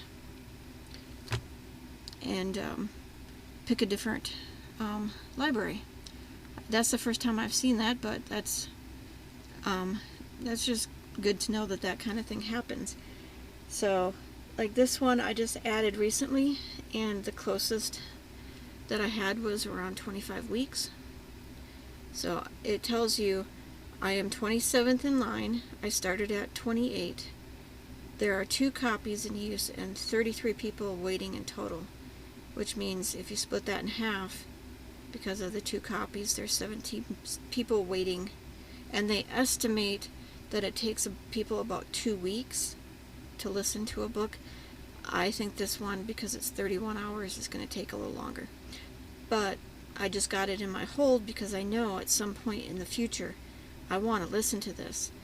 And so this gets me in line waiting for it. Now, there's ones that I've had in my Libby for long enough where I'm now first person in line. But for whatever reason, I'm not ready to read it yet. I can change its delivery, so I can tell it when it notifies me that a book that I have on hold is I'm now the person who can check it out. If I'm not ready, I can tell it, let the next person in line have it, and you can change your hold to be longer, however long you want it. Like if you just want to say next person, you say then as soon as possible, or you change. So I'm going to click on here, and this is the slider where I can choose either as soon as possible or after a certain number of days, then make me that first person again. But because I don't know when I'm going to get to it, I've put that out as far as I can. All right, so one thing that you need to keep in mind is your libraries have certain settings. Like one library allows me to check out maybe 10 books at a time. Another one lets me check out 20 books at a time. One library lets me put 20 books on hold. One lets me put 40 books on hold. You know, so each library has your limits set to whatever they chose. Now, the one thing that you might be able to change, you have to log into the library's website and find their Overdrive/Libby page, and then you might find where you can change the length of your checkout. So there are some that are set to 7, some set to 14, some set to 21. And some libraries have that set and you can't change it, but some allow you to change it. So if you can, bump that puppy up to 21 days.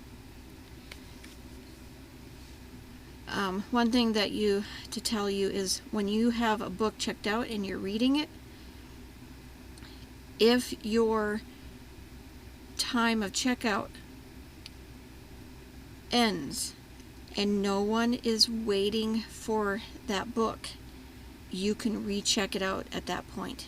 But if someone is waiting for the book, you can't. You have to get back in line. Alright, so actions. I can suspend all holds, like if I'm going on a lengthy vacation, or if I've gotten hospitalized. I don't know. There's just, I can think of possible ways that you use this, but knowing that you can is cool. Now, synchronized shelf is helpful because this is on my computer. If I make a change on my cell phone, I'll have to synchronize so that it looks the same. I recently didn't, so up until recently I just used my phone. I found out that I could do this on a website, so I could show you, and I had to jump through some hoops to get it loaded on here and get it synced up. But once I did, then it works just like, and it looks just, except for this little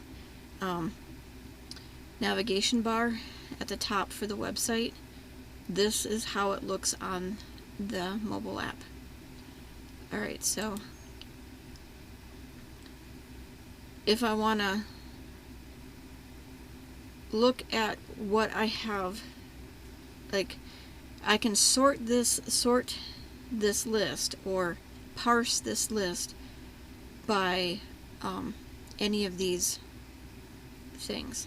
So if I had both audiobooks and books in my list, I could click on one of those to see this list parsed out.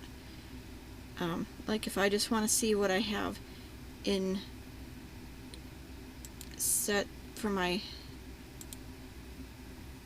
DoD, for my DoD, Department of Defense MWR library, I can click that so that I see just the ones that are for them. Okay, so I also want to point out right here, this little graphic right here is the library card. Each library card, let's go here, each library loads with a default set of colors. If you have two libraries that end up with the same color scheme, you can come down here to manage cards. So you click on the one that you want to change, click on manage cards, and you can change the color scheme of them. So I think that might be helpful to somebody at some point. So let's go back here. Now,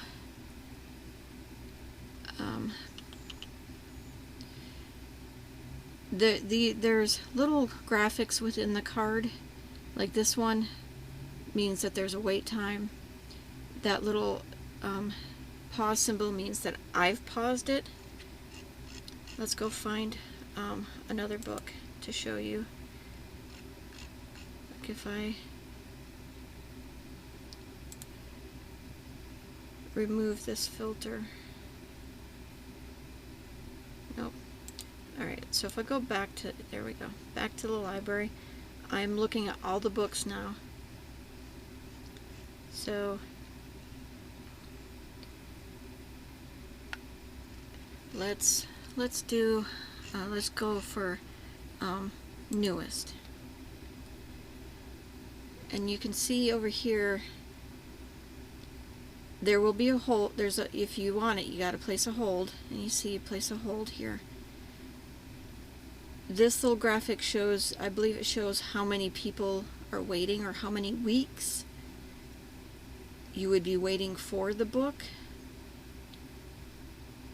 So you can gauge that way. I don't really pay attention to that. I know that once I click on the book, like here, I can see more specifically. I can scroll down. Boop, boop, boop. Yeah, that wasn't helpful. If I click place a hold, and then I click on here, it tells me about 14 weeks wait. You know, one person, one copy ordered, one person waiting. So although, and then this is also like, gosh, sorry, I'm a little scattered. For my library card, I have one loan, but I have 15 available in this particular library, and I have, of my 20 holds, I have 11 of them used up for this particular library. So that's where you can kind of see how many loans and holds that your library will allow. Alright, so let me go back and let's find a better book, like one that's more, let's see, right here, let's try this one. Alright, so you can see here again, this book is available from this library and from this library. This one has several months wait, and this one has several months wait. So if I click on that, it'll show me 18 people waiting for one copy. So it just helps you rack and stack to figure out what library you want to get your book hold set for, and different ways. Alright, so let's do some book searches rather than browsing for a book. So let's do a search that I recently did. So you can see here that this book has it comes in both book form, ebook form, and audiobook form. And the way that you tell the difference between is the audiobook will have the time frame that the audiobook runs for down here, and its options here is play a sample. Because if you look down here, there is no time listed here, and your option here is read sample. So that's how you find. Now if say that when I searched for this book, I got a lot of things in here. I might click on audiobooks to parse out just the audiobooks to help me search better. But also deep search. Deep search will find, sometimes it'll help you find a book. I've used deep search a lot, so keep in mind if you don't find it in your first search, do deep search and it might pop up. Now deep search is helpful also to find books that are in the Libby list database, but when you look over here, this is grayed out. None of your libraries have it. So then you have the option to put it into, save it into a notify me tag. So let's go to my tags right now. So this is a smart tag called notify me. All of the books in here, none of my libraries have them. And this is how I can get it to tell me when a book has come available. So as you can see, one of my books that are in my notify me has come available, and that's because I added a new library this week. I went to Las Cruces and I got a card with their library, and this book is in their library, so that'll be good to know. And like, this is a good place to put books that haven't been published yet, or for me, audiobook that hasn't been published yet, so it will notify me when my library gets it, and then I can put a hold on it. I think I'll have to go in these and tell it.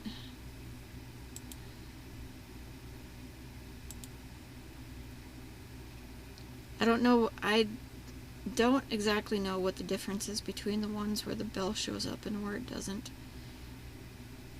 I'll have to do some research on that and figure out. Okay, so that's one of the main tags I use. Another one, the smart tag is ones that you've borrowed. So these are the ones that you've borrowed, and it doesn't tell you when, but it does. I go in here every once in a while when I've checked out a book and I didn't actually read it. I will remove it from this list. And when you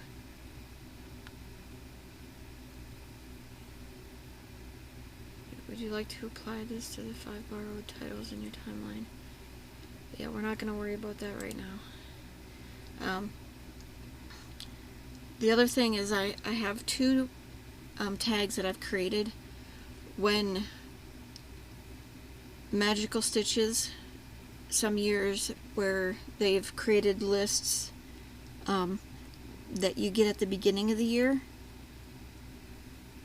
I like to put books in here that are part of that list. When I've decided what to read, I can put them in here rather than checking out every one. If they're books that are available to check out, I'm not ready to read them, I put them in here instead, so that when I'm ready to read them, I look in this list to find them rather than having to search for them again. That's how I use it. And then I've been using this list right here. I recently took everything out of this list and moved it to my Goodreads list, but what I've started to do to use this is when I'm searching for a book and the search was not an easy search, I will put it in here so that when I want to go back and pull this book up, I don't have to go through that more difficult search to find it. It's already right here, and that's helpful to me. Alright, so as you can see, it tells me I can parse out the regular tags from the smart tags. I can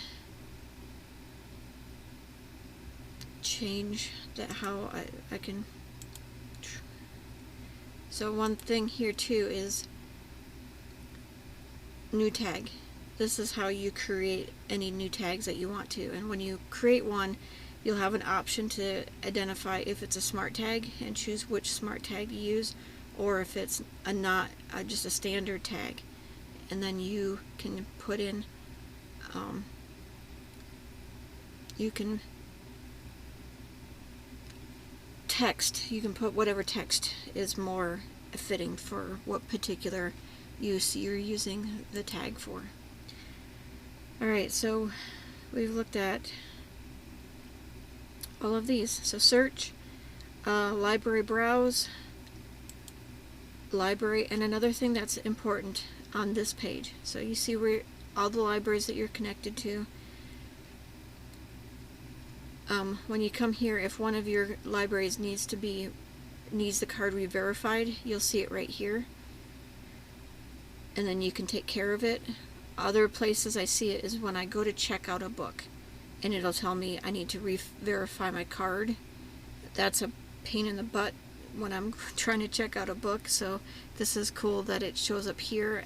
I can go here every once in a while and check to make sure I don't have a card that needs any attention.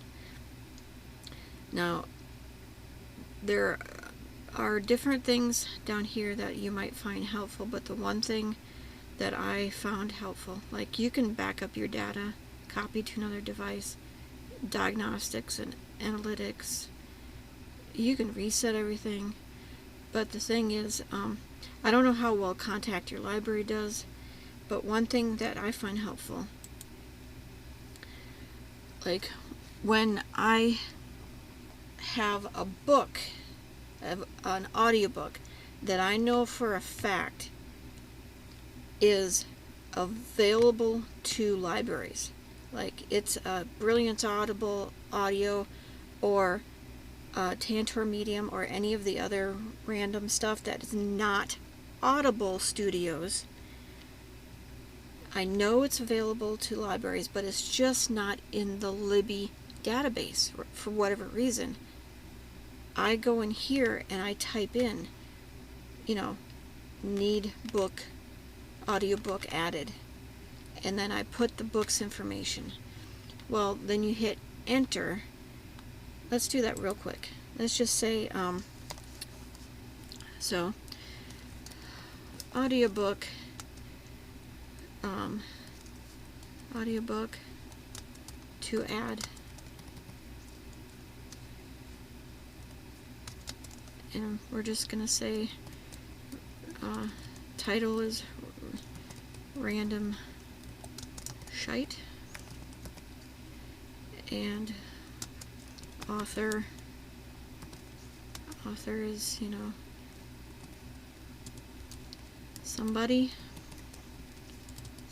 somebody, and then I usually put released on the date that it was released as an audiobook. Oh, here, if I can spell. Released, the date, and by whatever studio. I figure helpful information. Okay. So then I hit that, and it says we couldn't, if your text brings up a useful tip, it'll put it right here. If it's just a standard question, they may already have a tip that they can show you and it'll answer your questions. But for this one, I'm going to ask the support team, and you can choose one of these. I consider it a problem that that book is not in the database, even though it is available to libraries. So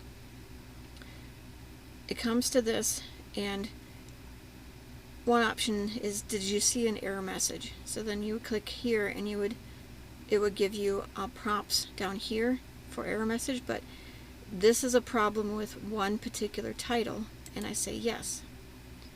And I click next.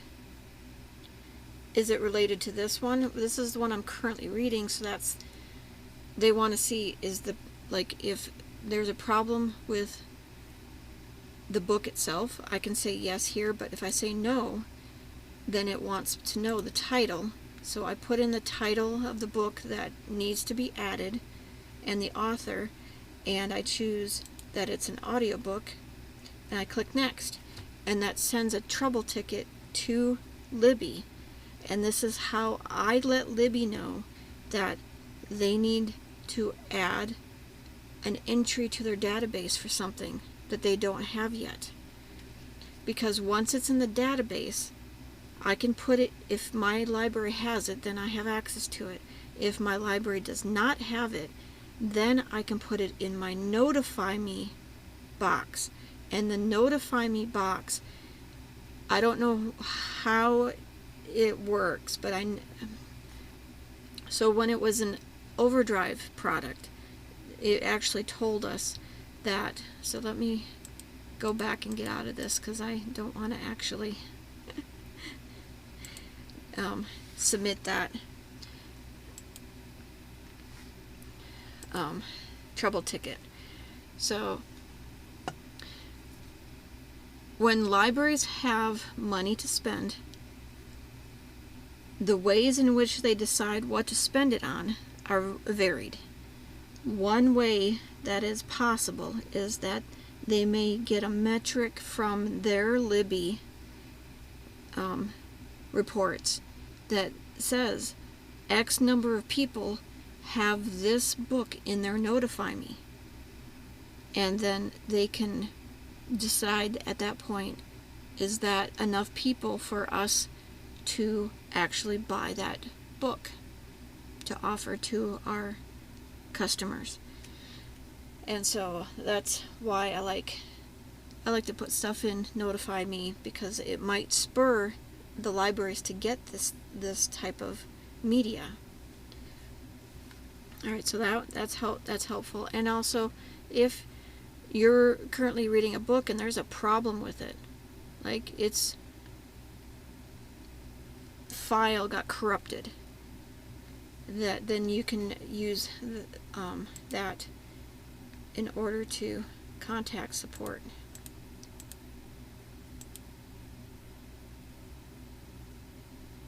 Yep, so now that I'm out of that, let's go up. Alright, so that is pretty much Audible. So let's do this real quick. Since I've already had this checked out, if I click on it, and I'll usually do this on my phone, I get a screen that's, I can press play, I can go back 15 seconds, I can go forward 15 seconds, I can scroll this to go back further or forward further. This tells me that this particular chapter, I'm 4 minutes into it and there's 30 minutes left on it. The book itself, I have listened to 42 minutes of it, and it's a total of 3 hours and 46 minutes. No, sorry, 3 hours and 6 minutes is its total. No, I have. Sorry. Okay, let me start that again, because my vision isn't so great. Okay, So I have listened to 6 hours and 42 minutes of the book, and I have remaining 3 hours and 6 minutes of this audiobook, and I have a percentage of what I've completed so far there. That might be helpful to some people. Sometimes I like to see, hey, I'm more than halfway done with this book. Alright, so here you can change your speed. So either you're at 1.00 is normal speed, or you can increase.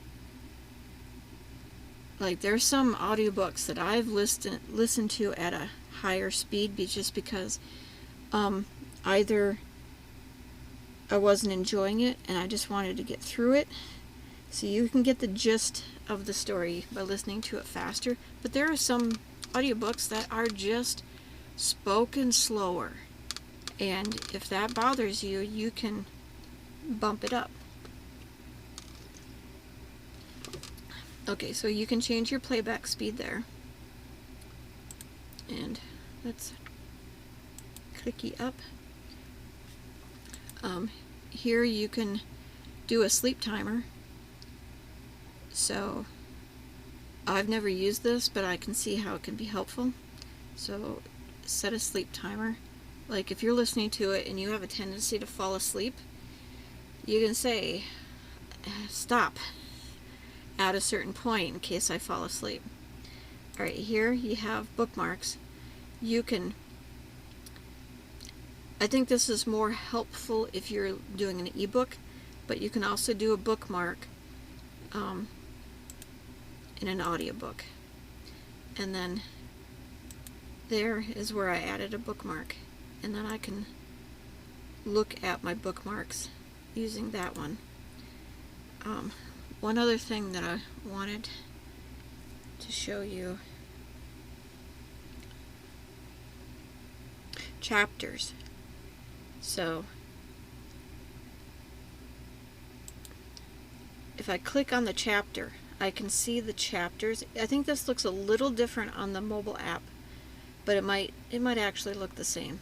I don't often use this, but like if for some reason the book had continued to play and I just wanted a quicker way of getting back to whatever chapter I know I was working on, you can change your chapters from there. So like if I was listening to it and then somebody came in and I didn't pause it, I took my earbuds out and I got distracted and I got busy with something else and it continued to play. This is how like I can get back to chapter 13 quicker than having to hit, let's click on there, rather than having to hit this back button 1,000 times. But we'll just do a quick and the general namby-pambiness of modern vehicles with, and then you can play and pause that in there. Alright, so let's go back. Alright, that's pretty much, and like you can see right here, this tells me that I have this downloaded. Oh, the one thing that I want to point out to you, the difference between Audible and Libby. When you check out a book in Libby, it automatically downloads. On Audible, you have to prompt a book to download. So that's one key point that I want to pass along to you. All right, I think that's pretty much it. If you have any questions, feel free to let me know, and just hopefully you found this helpful, and we'll see you in the next segment. Alright, hello. So this is the last segment for this video. What I'm going to show you is the spreadsheets that I use to track my reading. And specifically, I started to do the tracking for Magical Stitches, but I also track general reading in this too. Alright, so I have a folder, a shortcut folder on my desktop to make it easier to get to this particular, because you can see the path that I have to go through to get to it. But the main spreadsheet is my 2025 reading tracker. Each year I create a new spreadsheet for the annual tracking. So my columns are, I have a sequence so I can keep track of how many books. But I have the book title, the author of the book, the day I started, the day I finished, the source that the audiobook was obtained from, number of pages that a physical book would have, because Magical Stitches reporting requires this information. So I put this in the spreadsheet. The time that an audiobook runs for. This is only for me.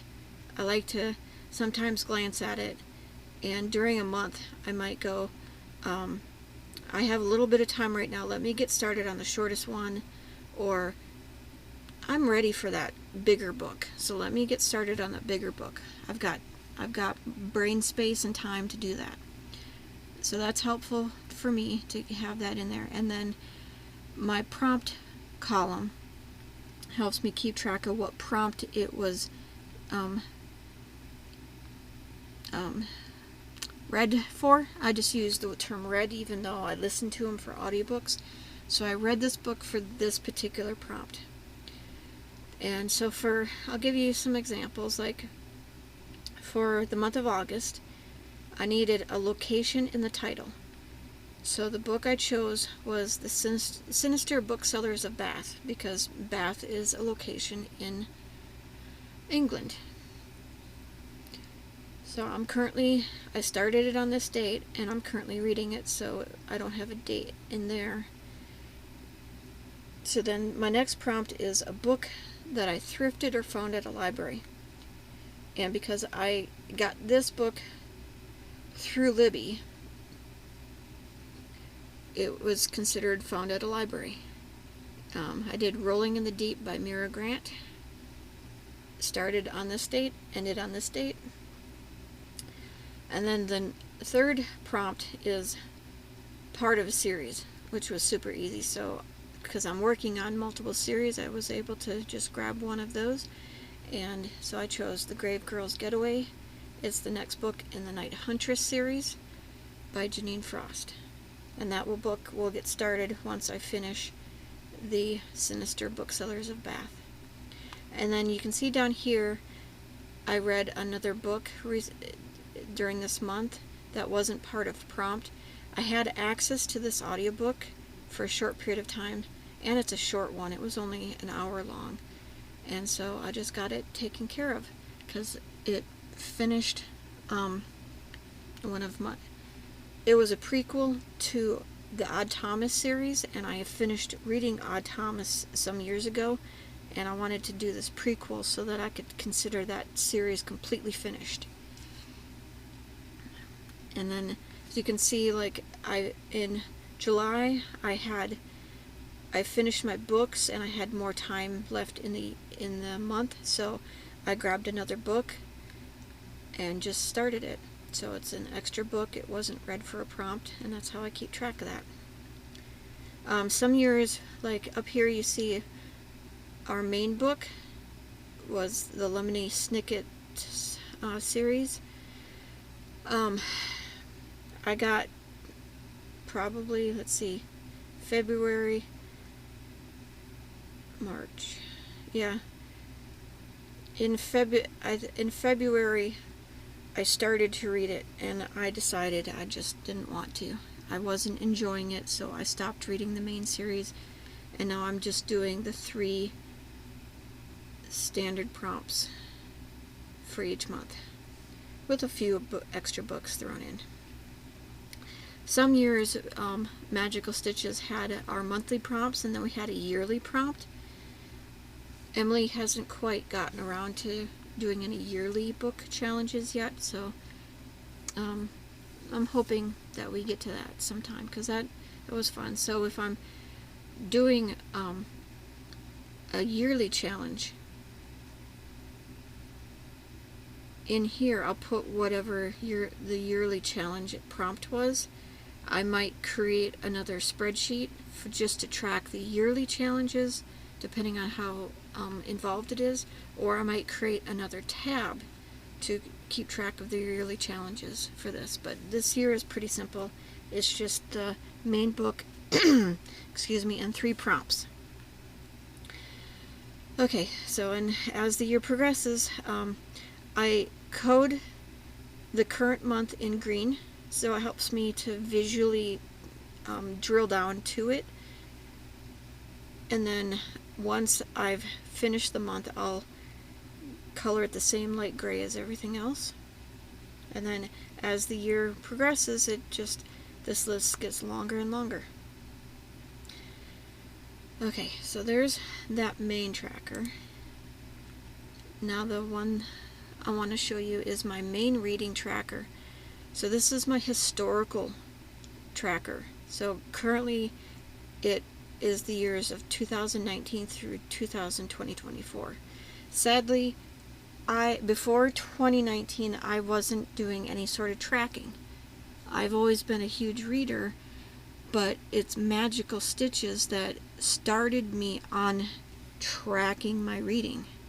So my historical tracker will only go back that far.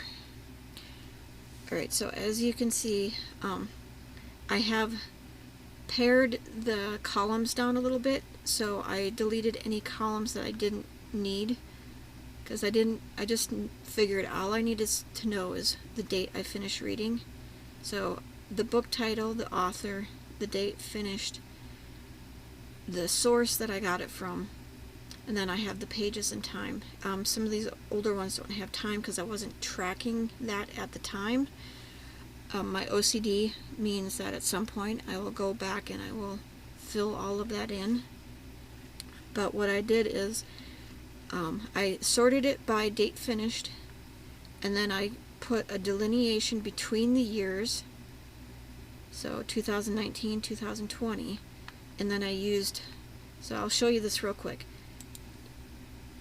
If in a box you do 1 and you go 2, and then you select both of those, you grab that little corner piece and drag it down, it will sequential those numbers. I find that super helpful. I did it manually for many years until I found that little trick. Alright, so then I did sequential down the side, so then I could have a quick count of how many books I read in that year. I created this tab right here to keep track of each year, how many books I read in each year, and that's just a cool little way for me to look back and see, you know, like I kicked butt in 2019. I struggled in 2020 for whatever reason. Okay, and so I have, since 2019, I have a running historical list of all the books that I've read. And then when 2025 finishes, I will copy that entire spreadsheet, paste it, append it to this list, remove whatever columns I don't need, and then do my sequence, add my yearly total to this sheet. That'll be I enjoy the end of a year because I have all those little year changeover tasks to do with my tracking. Alright, so my third tab for this spreadsheet is where I've decided, I built this recently. I compiled a list of all the series that I've read that I have finished, or I thought I finished. So I have the series title, the author, and the last book that I read. And then once I created this list, I went to Goodreads and I looked up this book. And then I clicked on the series and I checked to make sure that this was the last book in the series.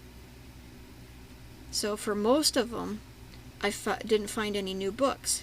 And because most of these are either for some reason they were specifically a certain number of books, like it was a trilogy, or the series ended so many years ago and there hasn't been a new book added to it, I was able to comfortably say that new books are unlikely on these. Harry Potter is a weird one because there was a book 8 called The Cursed Child, but when I looked it up, the reviews were extremely dismal.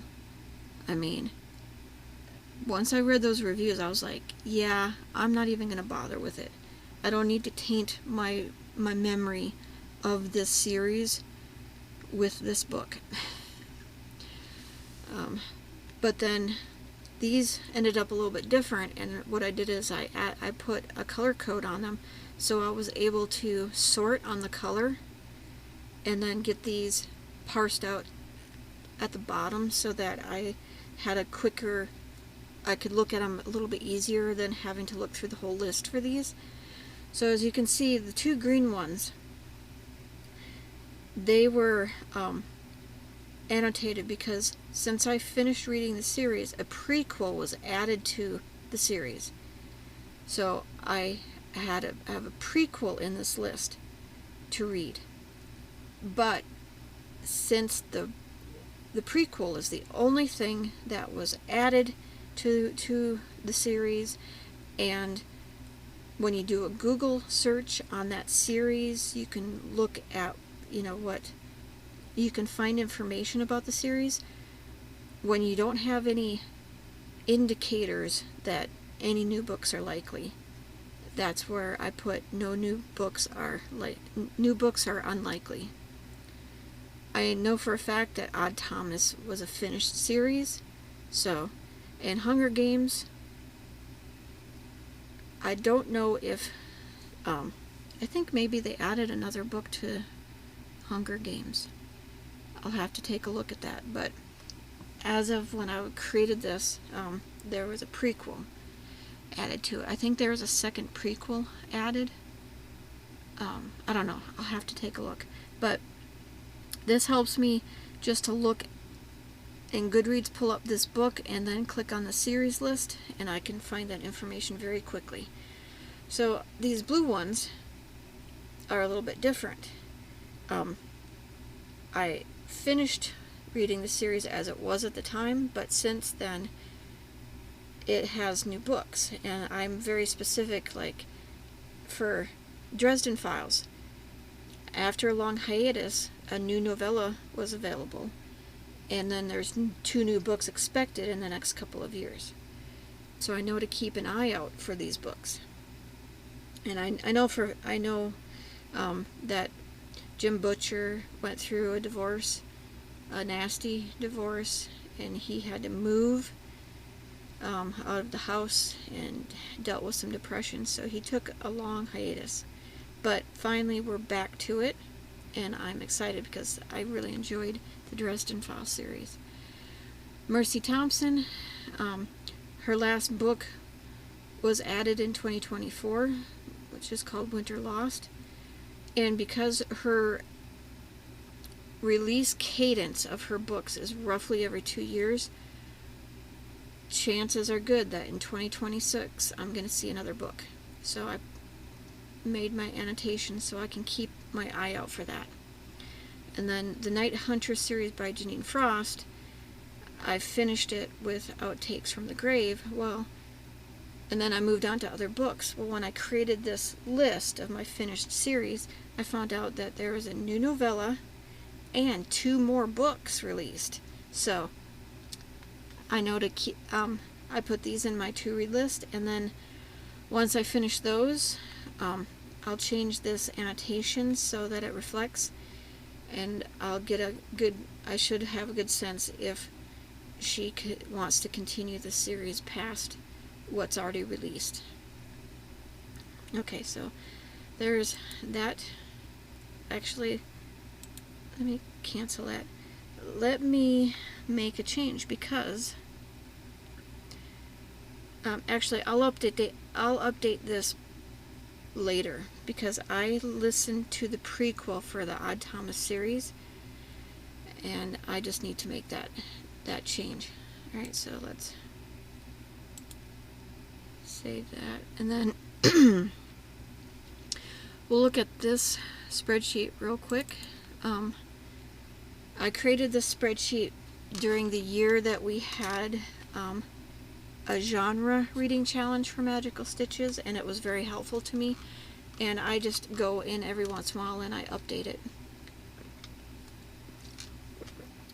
A lot of this information I can find from going to Goodreads, but I also like, sometimes I can keep track of the time frame and the source that it's available to me with. Like I said, I don't use this as much, but I do still go in and make updates from time to time for all the series that I'm have been working on for a good amount of time. Now, series that have a large number of books get their own tab, and then I have a miscellaneous tab for series that have like 5 or less. So that's how I keep track of these. And then I have a template, so when I need to add another series, I already have all the tabs in place. But like I said, I don't use this as much as I used to, but it's still good to have. And if we have another genre reading year, that'll become more front and center. And I do need to update that with some of the series that I have started since I use that, but that'll be one of those things I do when I have time. Alright, so more towards Magical Stitches, or this might be helpful to other people for different reading challenges. I have this book where when I earmark a book to be read for a prompt, I grab a snip. So let's do that real quick. I want to show you that real quick. So open, go to Goodreads, and let's just do the stand.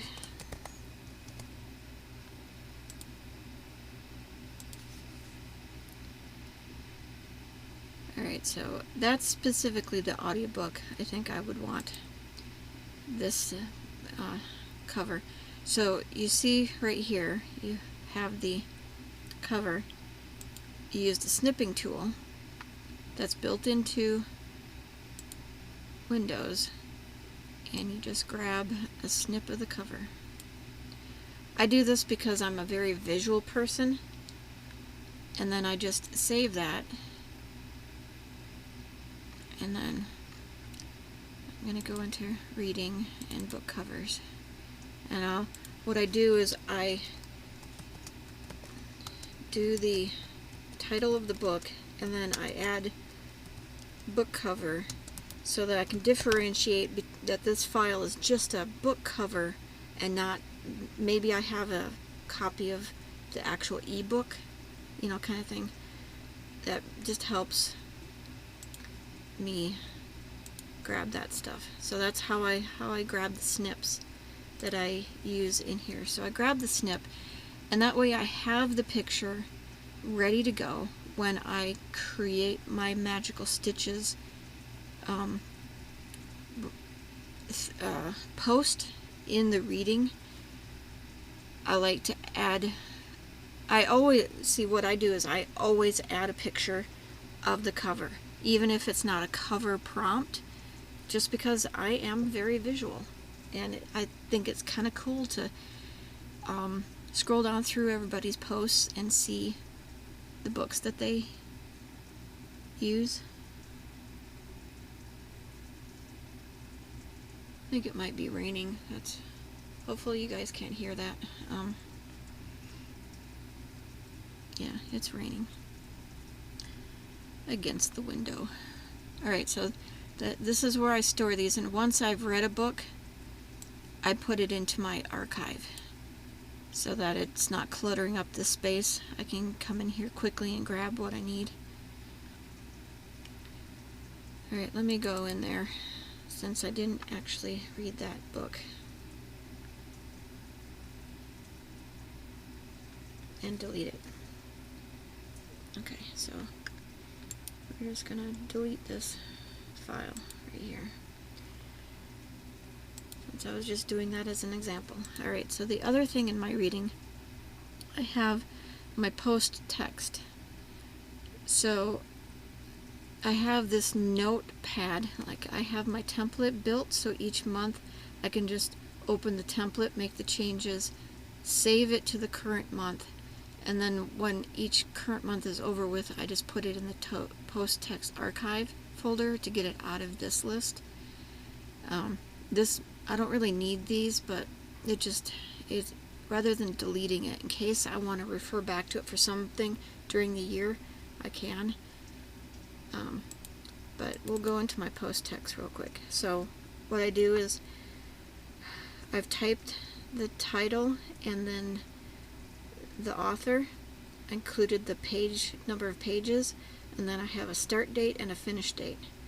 And I have the template has this information in it so that I have to do less typing.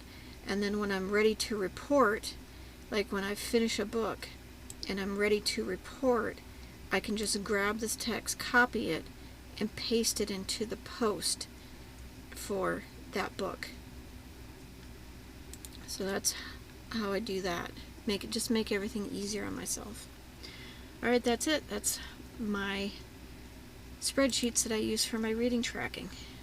I hope you enjoyed seeing this and all of my reading logistics. I hope that there is something in here that is helpful to you. Alright, guys, we'll see you in my closing notes. Well, hello everybody. Welcome to the closing comments for this video. If you made it to this point, kudos to you. I knew it was going to be a little bit long. It's been a little bit of a slog for me making it because I actually had to do it twice. The first time through, I just used the built-in Xbox recording software that's game recording that's built into Windows. And when I was watching the footage back, I found out that some of the, when I clicked on a drop-down menu, it wasn't showing the menu. So it was just weird to see me clicking on stuff that wasn't even there. And some of the drop-down menus would be nice if you'd see what it is I was clicking on and what the choices were and all that. So I did a little bit of research and I found out that the software I use to edit my videos and render them to upload to YouTube has the ability to do recording as well. So I tested it out and it worked beautifully, so we recorded the whole thing again. So let's just get into I have three things that I want to talk about in this closing section really quickly. So the first thing is, why do I love audiobooks? I love audiobooks because I can listen while I stitch. I can listen while I'm driving. I can listen while I'm doing menial tasks. I can listen when I'm literally just staring into space, and I can listen at work when I don't have to concentrate on anything. I don't have to carve out time to read a physical book anymore. And the way life just gets so busy, it's super nice to be able to just pop in earbuds and listen to a story. In addition to that, so some audiobooks are literally just the person reading the story, and it's entertaining enough because they can do voices and whatnot. But there are some audiobooks where there is such a level of ambiance and depth to the story that it just brings it to a whole different level, and that's just one of the reasons I love listening to audiobooks. So, and I wonder, I've talked to people who say, I've tried it and I can't do it. I can't do it. And I understand that there's people out there that just don't enjoy them. And I'm wondering if it's how a person's brain works. Because I know for a fact that I am, my brain, I'm a very visual person. I think in 3D and I can visualize in my brain. So for me, that might be the thing that enables me to really enjoy audiobooks. So I would recommend, if you've never tried one, just give one a try. Let's see, I would say two books that I recommend you try are The Time Traveler's Wife and Project Hail Mary. Project Hail Mary is the perfect book for an audiobook. If you have not read it, or if you read it and then you do the audiobook, you'll know what I mean. You'll know what I mean. All right, so let's move on. Let's talk about Libby and library cards. So I don't think I really got into it as much as I did the first time I recorded. So let's do that here. You get a card from your local library if you don't already have one. I mean, if you're a reader, you probably already have one. Think about other libraries that you might have access to in your local area. Like for me, because I'm military, I have access to the library on base. If you're like in college, you have access to the college library kind of thing. I live in New Mexico, and I know that all of the major population centers, their libraries will give any resident of the state a card as long as you own a card from your local library. Because last week I went to Las Cruces and got one there. I've had one from Albuquerque for a few years now, more than a few years. It's been a while. Next time I make a trip up to Albuquerque, I'll make a side trip over to Rio Rancho, which is right next door, and then possibly Santa Fe, which is about another hour up the road, and get cards with them as well. And the thing is the more cards you have, the greater your chances are that one of those libraries is going to have a book you're looking for. And with more libraries, you have a better chance of getting on either the book being available or getting on a shorter wait list for that book. So I don't know if all states are going to be like New Mexico. I'm pretty sure most of them are the same way. But the thing is go to the library's website and look at their policy list, or where they put their policies, and see what it says for resident that of the state, or as opposed to resident of the county kind of thing. All right, so do what you can to get as many cards as you can for your Libby, because it will benefit you immensely. All right, so now the last thing I want to say is I hope that you enjoyed watching this. I hope that you found at least one piece of information that was helpful to you.